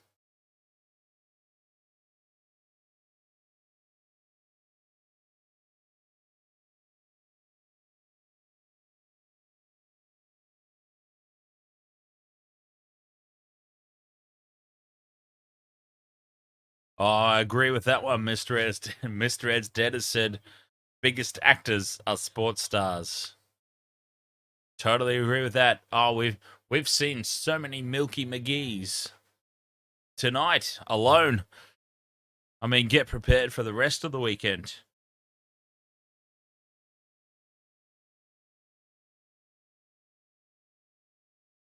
Oh my God! Aaron Woods passed the football.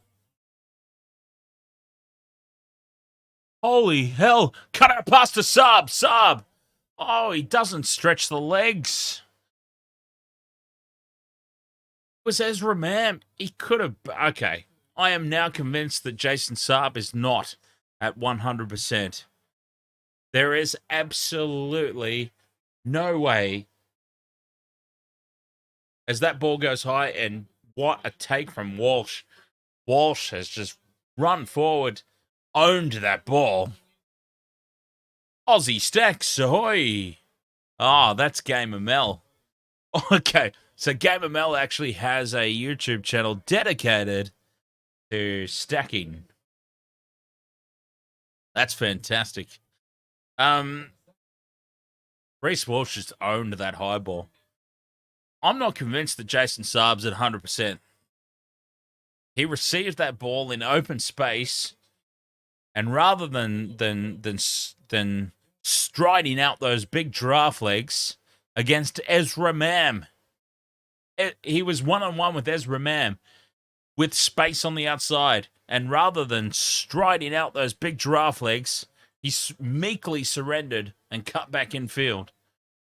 Jason Saab is not at 100% tonight. No way. He would have absolutely skinned Mam on the outside in normal circumstances. Reynolds kicks on the fourth, crossfield, looking for Cobbo. Cobbo knocks it on and over the dead ball line.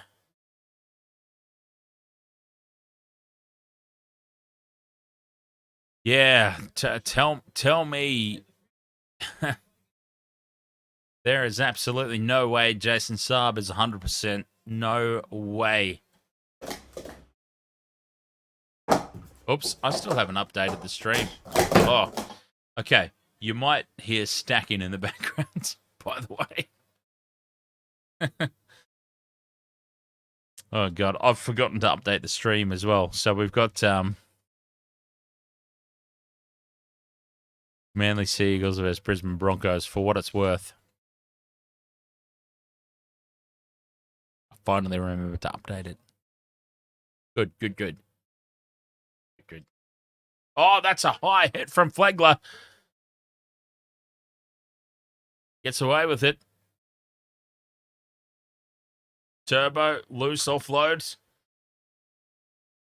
Oh, geez. Woods now takes it into contact. Fifth and last, Manly. 20 minutes to go. There's still time. Fifth and last, 30 out. Comes back to Cherry Evans. He puts the ball high. They need a result soon, though. Cobbo.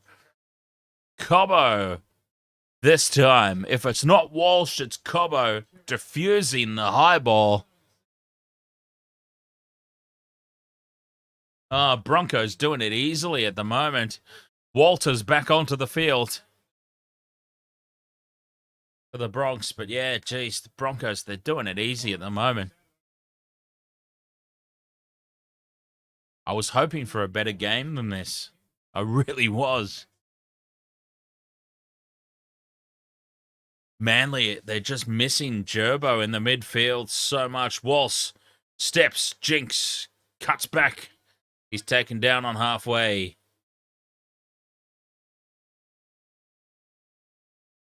Fifth and last, Broncos. Back to Reynolds for the kick. He puts it high. Saab takes it on the full. Plenty of time.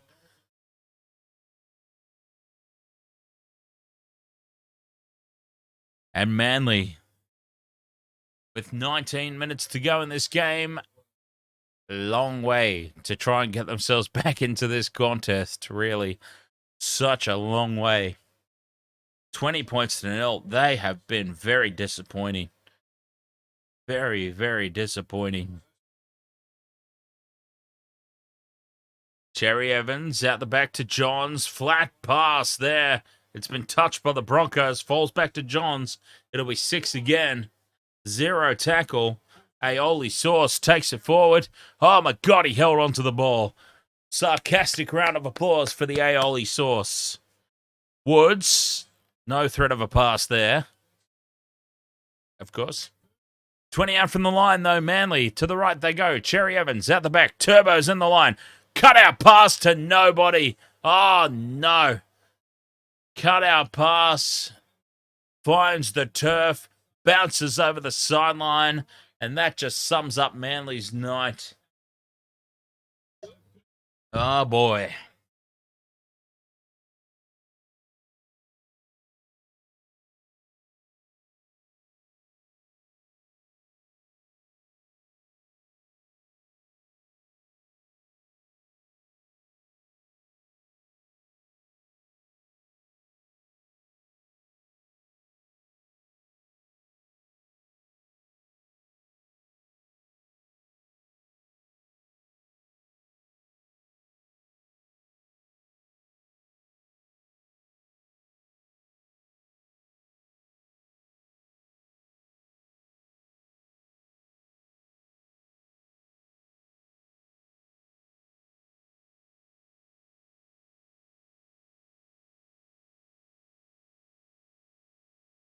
All right, Broncos, they've got the ball back. They've gone through 3 tackles, now 4, and they are just up over halfway. 20 points to nil. This game is well and truly in their control. It would take quite the brain explosion from the Broncos to lose from here. The kick through from Farnworth, it's going to sit up in the in-goal. No, it's not. It just dribbles over the in-goal line. Great job, Tommy Turbo, just shadowing that over the corner.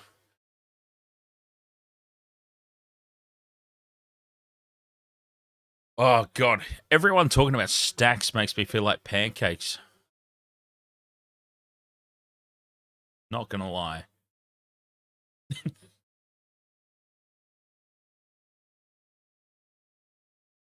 Would be fabulous. Fabulous.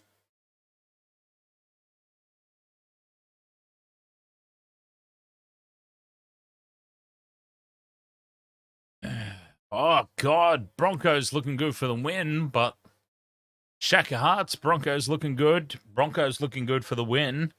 I'm still not sold on the Broncos in terms of premiership threat. Manly have been abysmal.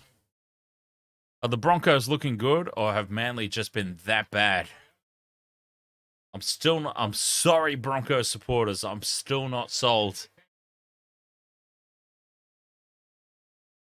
Oh, penalty to Manly. They tap and go.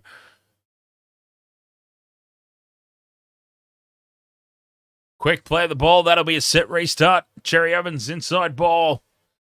Oh, jeez, they didn't even get the set restart. Nothing happening here for Manly. Johns, dummies, goes on his own, shrugs off one. Legler wrangles him around the shoulders. Tackle 3 here, Manly. Mams rushed up on Cherry Evans, doesn't make the tackle, but Capewell is there in support. And that's tackle 4, 10 out from the line. Blindside, Olakuatu.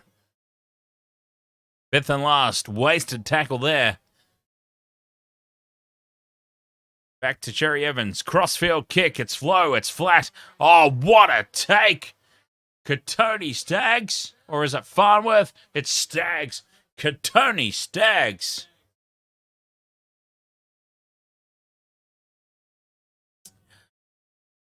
What I need to see, in all honesty, I mean, keeping it 100, all honesty, I need to see Broncos and how they perform in a string of games away from home.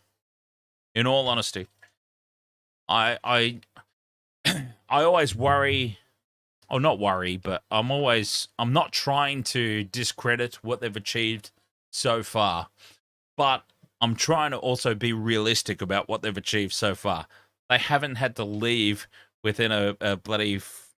They've barely left a 50-kilometre circumference of Suncorp Stadium all season. So I need to see the Broncos properly away from home for a couple of weeks before I pass judgment on their premiership credentials. And I know Broncos fans jump all over me for that, but I'm being honest. I need to see how they perform away from home because we haven't seen it yet. Oh, and now just to compound Manly's issues tonight, no dummy half in the play the ball. They get away with it. But yes, I am so sorry, Broncos fans, but you haven't won me over yet. You haven't sold me as a premiership threat. We need to see you go away from home. Ben Trebojevic, Burbo, tackled short of the line. Oh, tackle 3. Garrett kicks. That can't be a set restart. It can be a penalty, though. We're offside. Reece Walsh getting shoved away from Jordan Ricky there, saying it's all right, mate. We're 20 points ahead with 12 minutes to go. Don't piss off the referee. That's the last thing we need.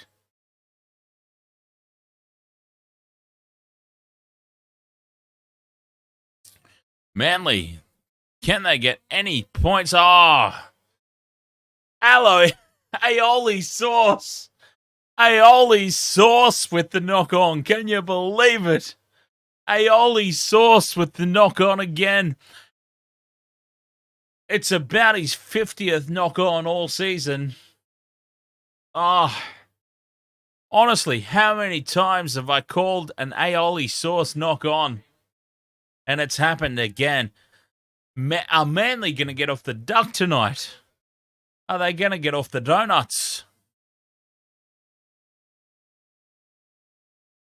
Broncos ball again. What is the Manly completion rate? I'm so curious to know now. Oh, jeez. They have been absolutely abysmal. 71%. Okay, so they got themselves up over 70%, but geez, only just and not good enough. When your opposition is traveling at 82%, not good enough.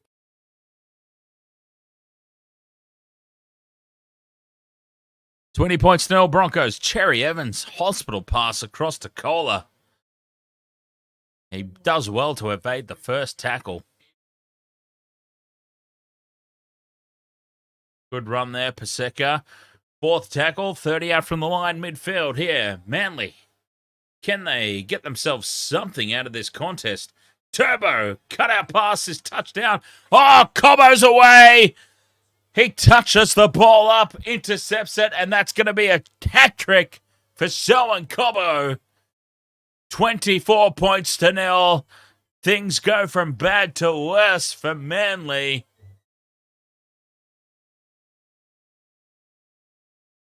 Oh, wow.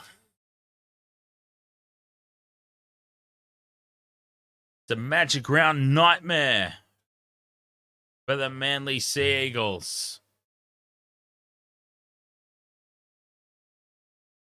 Tommy Turbo, the double pump, but Selwyn Cobbo taps it up. He stays within inches of the touchline. Oh, Manly have been terrible, Shaka Hearts.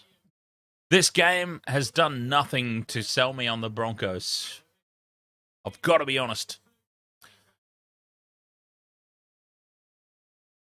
All I can be in doing these streams is honest. And I'm more than happy to admit when I'm wrong. If I get it wrong, I always own it. I'm not sold on the Broncos, though. They've not been tested this year. They've had 90% of their games at home. And if they haven't been at home, they've been in Queensland. And if they haven't been in Queensland, they've been in a neutral venue 90% of the time. The big tests for the Broncos are still to come. And we've seen what happens. We saw what happened. They went from 4th to out of the 8th in 6 rounds last season.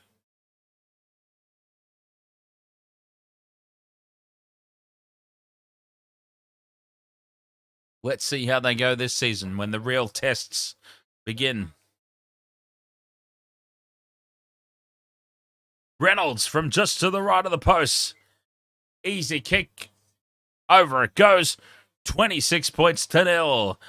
They can only play what's in front of them. They can only play in the venues that have been scheduled for them. And they are making the most of it. They are making absolute mincemeat out of the Sea Eagles here tonight. At Suncorp Stadium, believe it or not.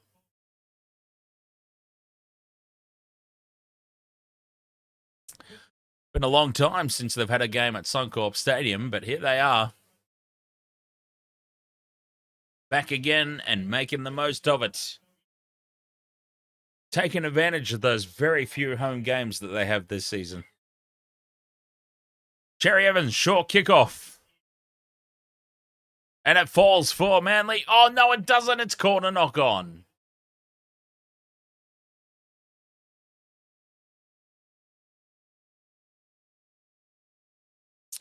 Even that hasn't managed to go Manly's way.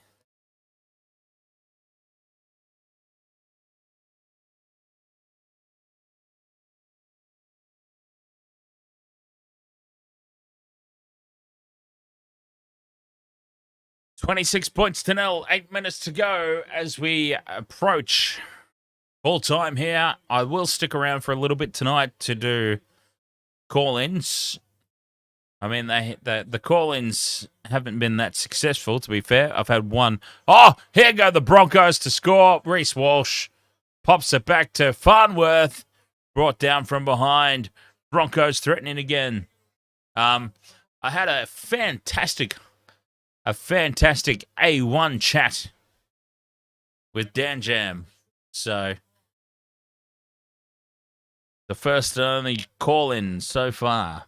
But, yes, I will do that more often throughout the course of Magic Round, and I'll do it again after this game for a little bit. Ezra Mem, double pumps, goes on his own, and he's brought down on tackle 4, just a metre out from the line. 7 minutes to go.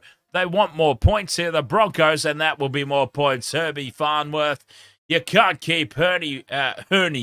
You can't keep Herbie Farnworth off the try scorer sheet. Over he goes to make it 30 points to 0. Plucking the feathers of the Sea Eagles tonight are the Brisbane Broncos. Just going straight over the top of Cherry Evans, which is great news for Origin. I like to see that sort of goal line defence from Cherry Evans leading into Origin time.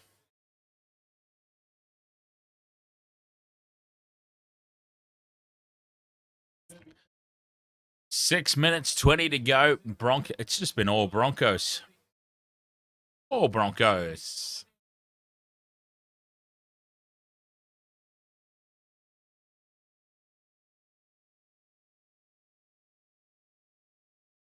Been a very disappointing game. Manly, Jake Trbojevic is a huge out to the team, but you cannot put what they have dished up tonight all down to Jake Trbojevic being out. Aioli Sauce, how many times this year have I called in the streams Aioli Sauce has knocked the ball on? It stands out even more because I have a random nickname for the guy. As Reynolds moves in, hooks it back straight over the middle of the post to make it 32 points to 0. Insult to injury with the conversion. So it makes it even more of a standout because I've got a nickname for him. Josh Aloye, Aioli Sauce. Aioli Sauce is going to stand out every time I call his name. He's not up to NRL level. It's that simple. Aioli Sauce is not up to NRL standard. Am I saying I could do better? No, I'm not. But it's not my job. It's not my job. I'm far too old.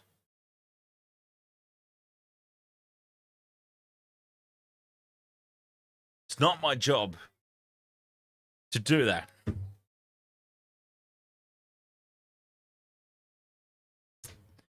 Yeah, people will do that, Starstream.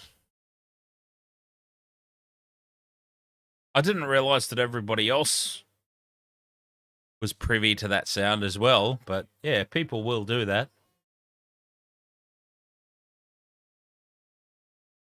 People will jump on and off throughout the course of the game. Quite normal. Interesting to know. I didn't realise that everybody else heard that connection sound as well. That's interesting. But yes, quite normal. Oh, that's a huge hit from Flegler on Cooper Johns. Flegler has surprisingly stayed on the field tonight. We're about due for a Flegler sin binning, in all fairness. Cherry Evans cut out pass to Kohler across the face of the defence. Does well to hold on to it. Ezra Mam trying for the one-on-one strip. Fifth and last, 10 out here, Manly. Cherry Evans Cherry Evans crossfield kick knocked on by the Broncos. This will be a result for Manly. Are they challenging it? Oh my God. Broncos are challenging the call of a knock on.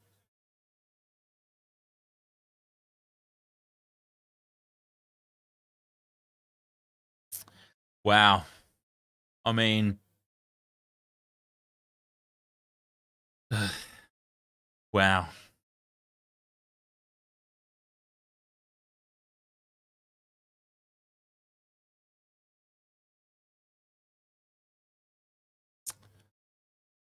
That's probably the worst challenge I've ever seen in my life.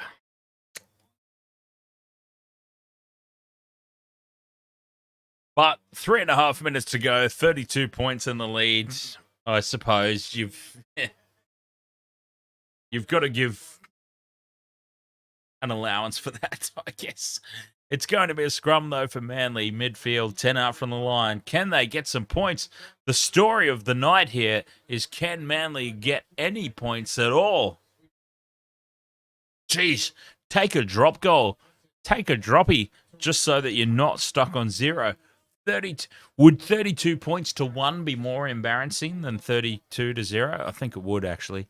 Come to think of it, 32-1 would be way more embarrassing than 32-0. Because you've basically admitted you're not going to score a try.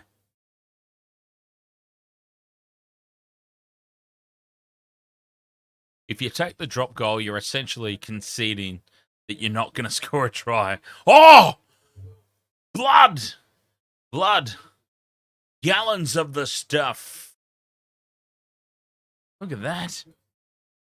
Kurt Capewell is dripping out blood. Oh, that was a big hit.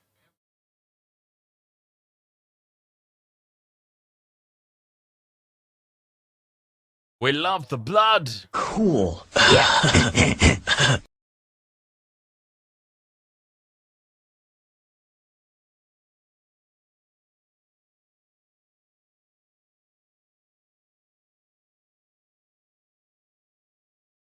Captain Redbeard says take 2 drop goals. 32-2 would be better than 32-1. Can't argue with that.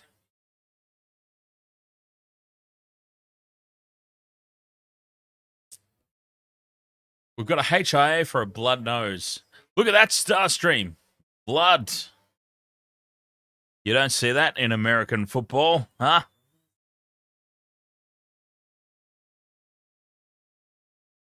Brutal. Hardcore. You're not hardcore unless you live hardcore.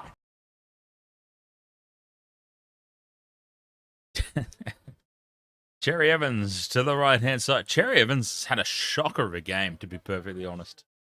Paseka takes it to the line. Nothing doing here for Manly. Aioli Sauce. He holds the ball at least. He goes into contact, takes the tackle himself, but at least he held the ball. To the left they go. Johns to the line. Tommy Turbo. He's going to do it all on his own. Offload to Burbo. And Burbo's over for the line. For the try, I mean. Over the line for the try. Okay. Words are starting to blend together. Burbo. Turbo to Burbo. We are missing a gerbo. Just make it the Trebojevic show. It's that simple. It's the Trebojevic party. And it gets Manly on the score sheet at last. 2.5 minutes to go. 32 points to 4. Conversion to come from out wide. And it's the Trebojevic party that's put Manly on the score sheet at last. Turbo to Burbo. And at least they're walking away from Suncorp without a big fat donut next to their name. Catch you later, Farsi. Au revoir, sayonara, cheerio, ciao, bon voyage. Don't know what that last one is, but yes. Goodbye and good night, Farsi. Enjoy your night. As Ruben Garrick lines this one up from out wide on the left-hand touchline. Favoured side for a right foot kicker. Moves in, strikes it well, strikes it perfectly, straight as an arrow, and through it goes. And the fact that we're getting excited over a conversion to give Manly 6 points pretty much sums up their night.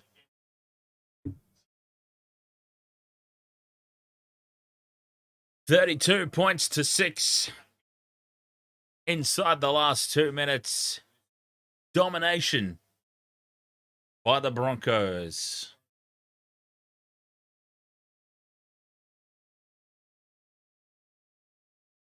Well, in all fairness, Captain Redbeard, at least the Cowboys were away. Cowboys were away. Oh, hang on. Manly are away too. I forgot because it's technically a Manly home game. My bad.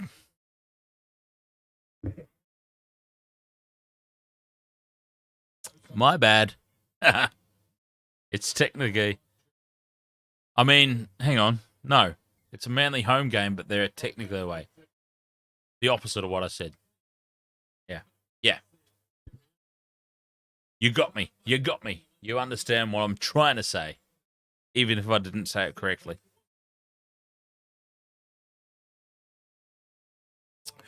One minute, 10 seconds to go until full time in what has been complete and total domination by the Brisbane Broncos. Go Manly. Oh, she's...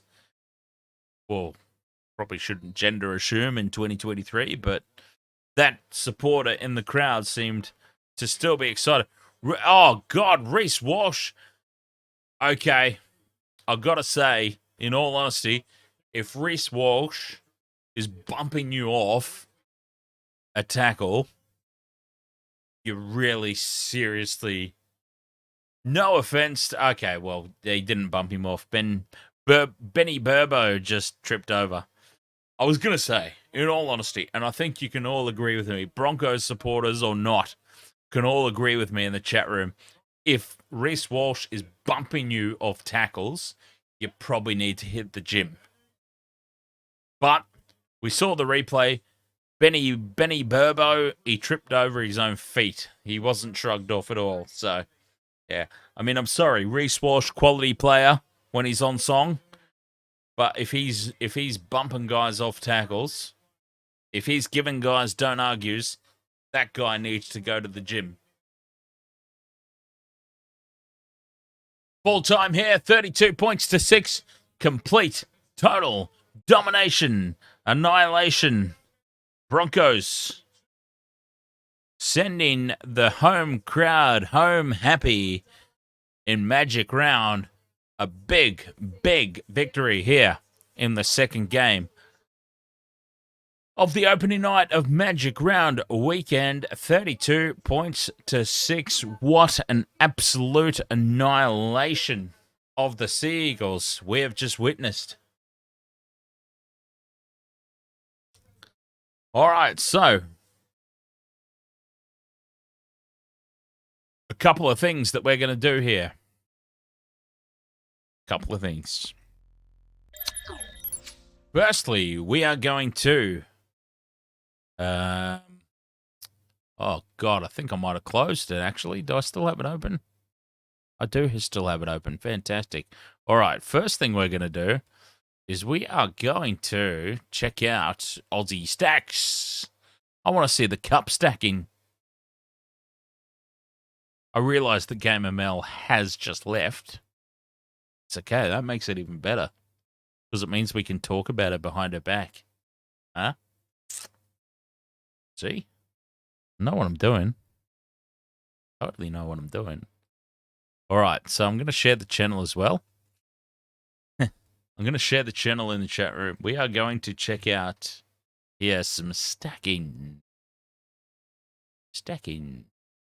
Okay, so Game ML has said, "Hi, I am from Australia and I really love speed stacking. I am not that fast, but I decided to create this channel as another way to keep track of my progress. My records are 3.079. I've got to be honest, I don't know what that means. Oh, hang on. And 3. I don't know. Yeah, I don't know what that means. I'm sorry. 333, 3.079, 363, 4.059, cycle 10.910. I hope you enjoy my channel. I actually don't know what any of those scores mean. But let's see. What have we got? Speed stacks. First unboxing. Asian Open prelims. A year ago. All these videos are from a year ago. Which is fine. That's not a problem.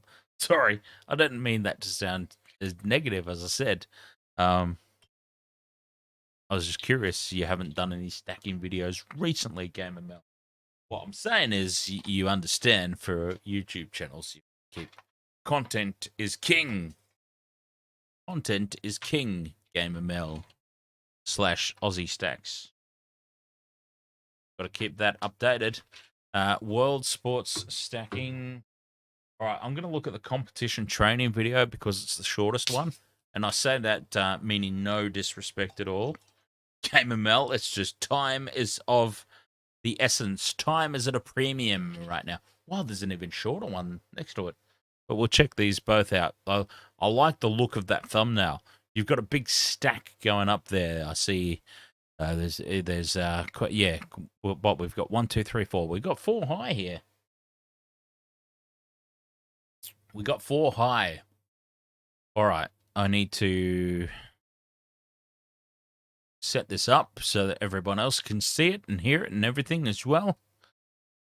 The old Aussie Stacks. The old Aussie Stacks YouTube. Fabulous. Let's check it out. Let's do it. And I'll also open up. I would love to have a chat to Starstream if she's still there. I would love to chat to Starstream, actually. Find out what she thought about the NRL. It'd be great to get an American's reaction to an NRL live stream experience. So what we'll do is we'll check out this video once I get it sorted out, and I apologize, I'm being very slow. And then hopefully we can lure Starstream into the into the voice chat and ask her what she thought of that. All right, so window capture. That's what I want to do. I want to add that one in. Okay, well, it needs to actually add something to it.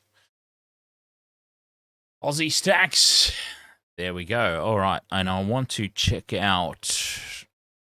Should we check out tournament practice?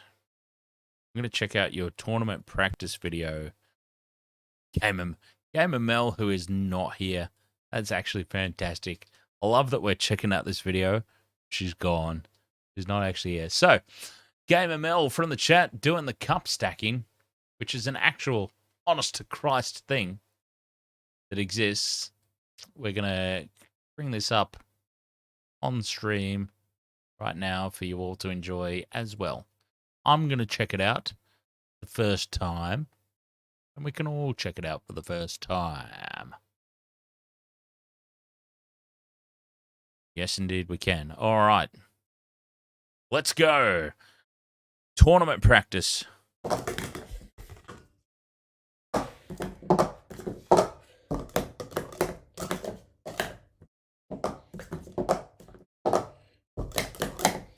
Crazy, man. Really crazy.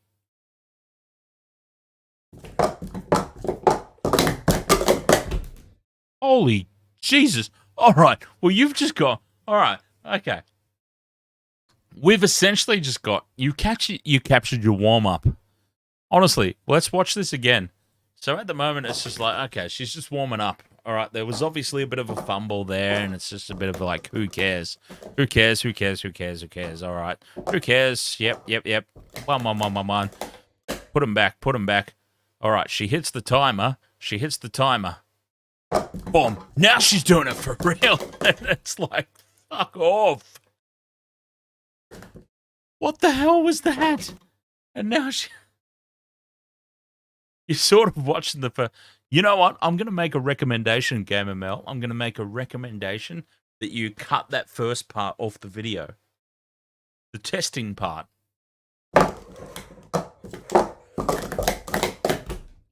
Because as soon as you hit that pad obviously starts the timer.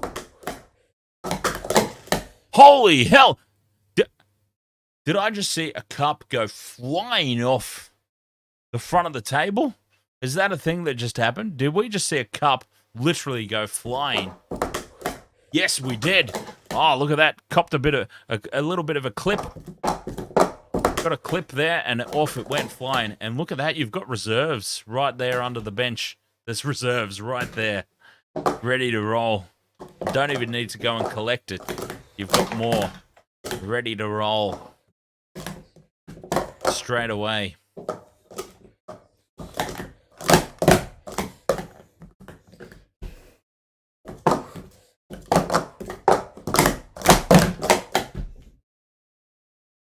Now that was a good one. I think that was an impressive one, yeah. I don't necessarily know what I'm watching, but I'm assuming that one was an impressive one because you just went, you hit the pad, started the timer, and off you went. Before you knew it, up they went. They were all up there.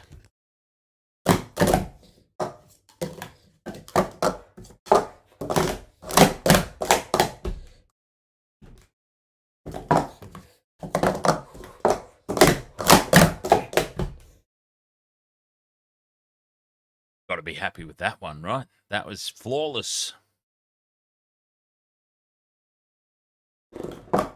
Gee. Oh, no, we knocked the whole stack over. Uh-oh. All right, I'm being an asshole. It's all good. Wow, so there you go, stacking. Our very own Gamer Mel doing the Aussie stacks. I'll tell you what, I'm gonna share the thing again. Have I still got it copied? I think I do. I've still got it copied and pasted. I'm gonna share it in the chat room. Aussie stacks. It's a thing she actually does. That's actually fantastic. Stacking of the cups. Good job. Good job. More power to you.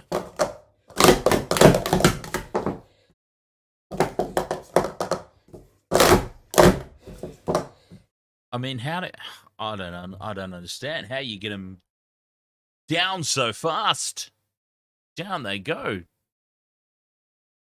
Very impressive.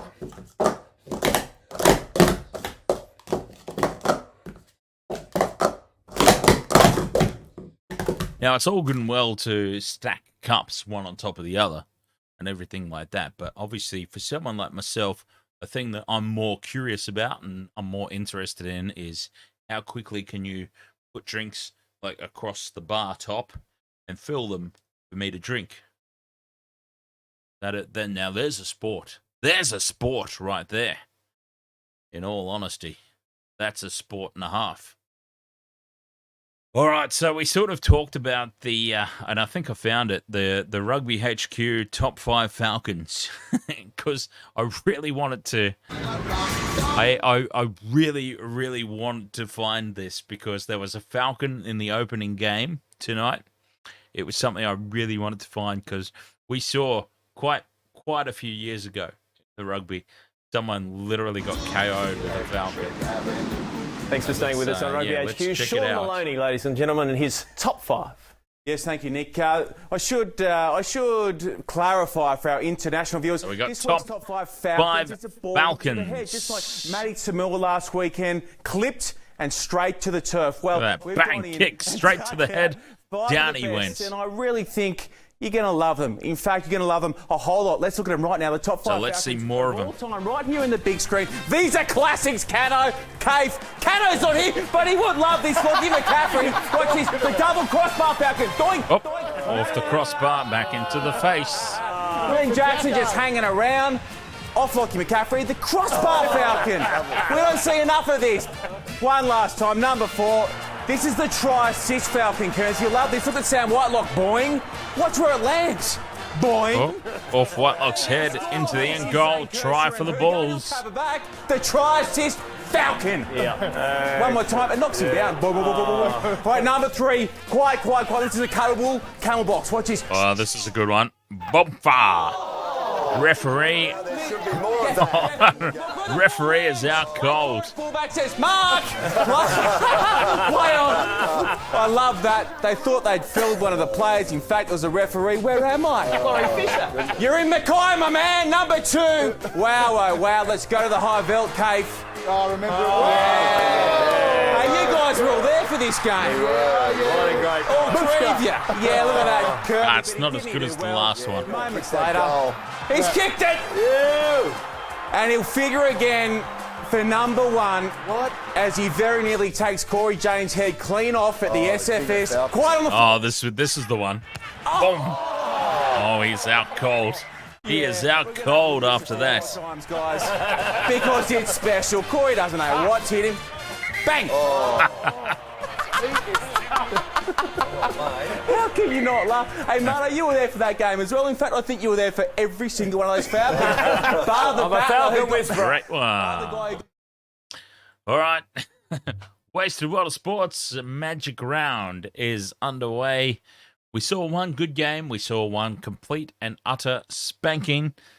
If no one's going to jump on a Discord call, I will head off for the night. So,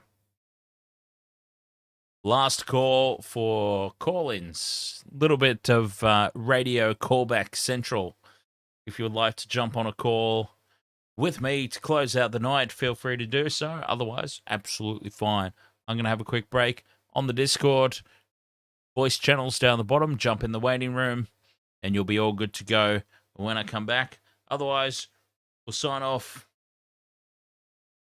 Let's see what happens. I've watched all the videos now, so...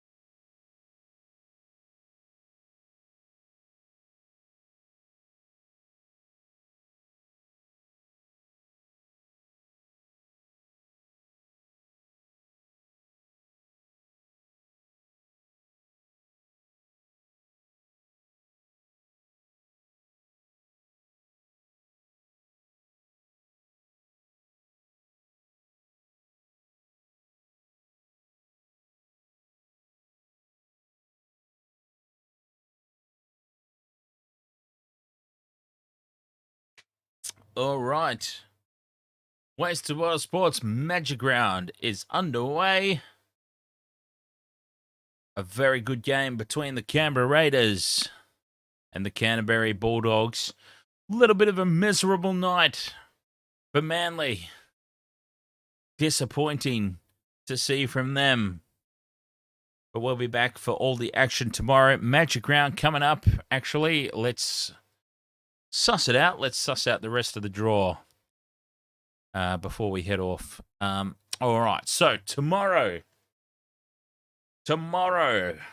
Warriors-Panthers. Expecting the Panthers to rebound there. Sharks and Dolphins. My Sharks. Whoops. That side. My Sharkies and the Dolphins. I go into that game not exactly full of confidence, but we'll see how that transpires. And hopefully a blockbuster, but I expect the Rabbitohs to get brought back down to earth a little bit as the Storm take on the Rabbits. And then Sunday, triple header again. Tigers, Dragons, Roosters, Cowboys, Titans, Eels. Very much looking forward to all of that coming up here on the Wasted World of Sports. Thank you so much for joining me for this one. The Discord call-ins, I'm sure that they'll get, as you get used to them, I'm sure they'll get a little bit more traction, hopefully. Apart from that, I think we are all done here tonight. Thank you very much for your company, as always. Very much appreciated it. Catch you tomorrow for more Magic Round. Until then, cheers. Wasted Water Sports.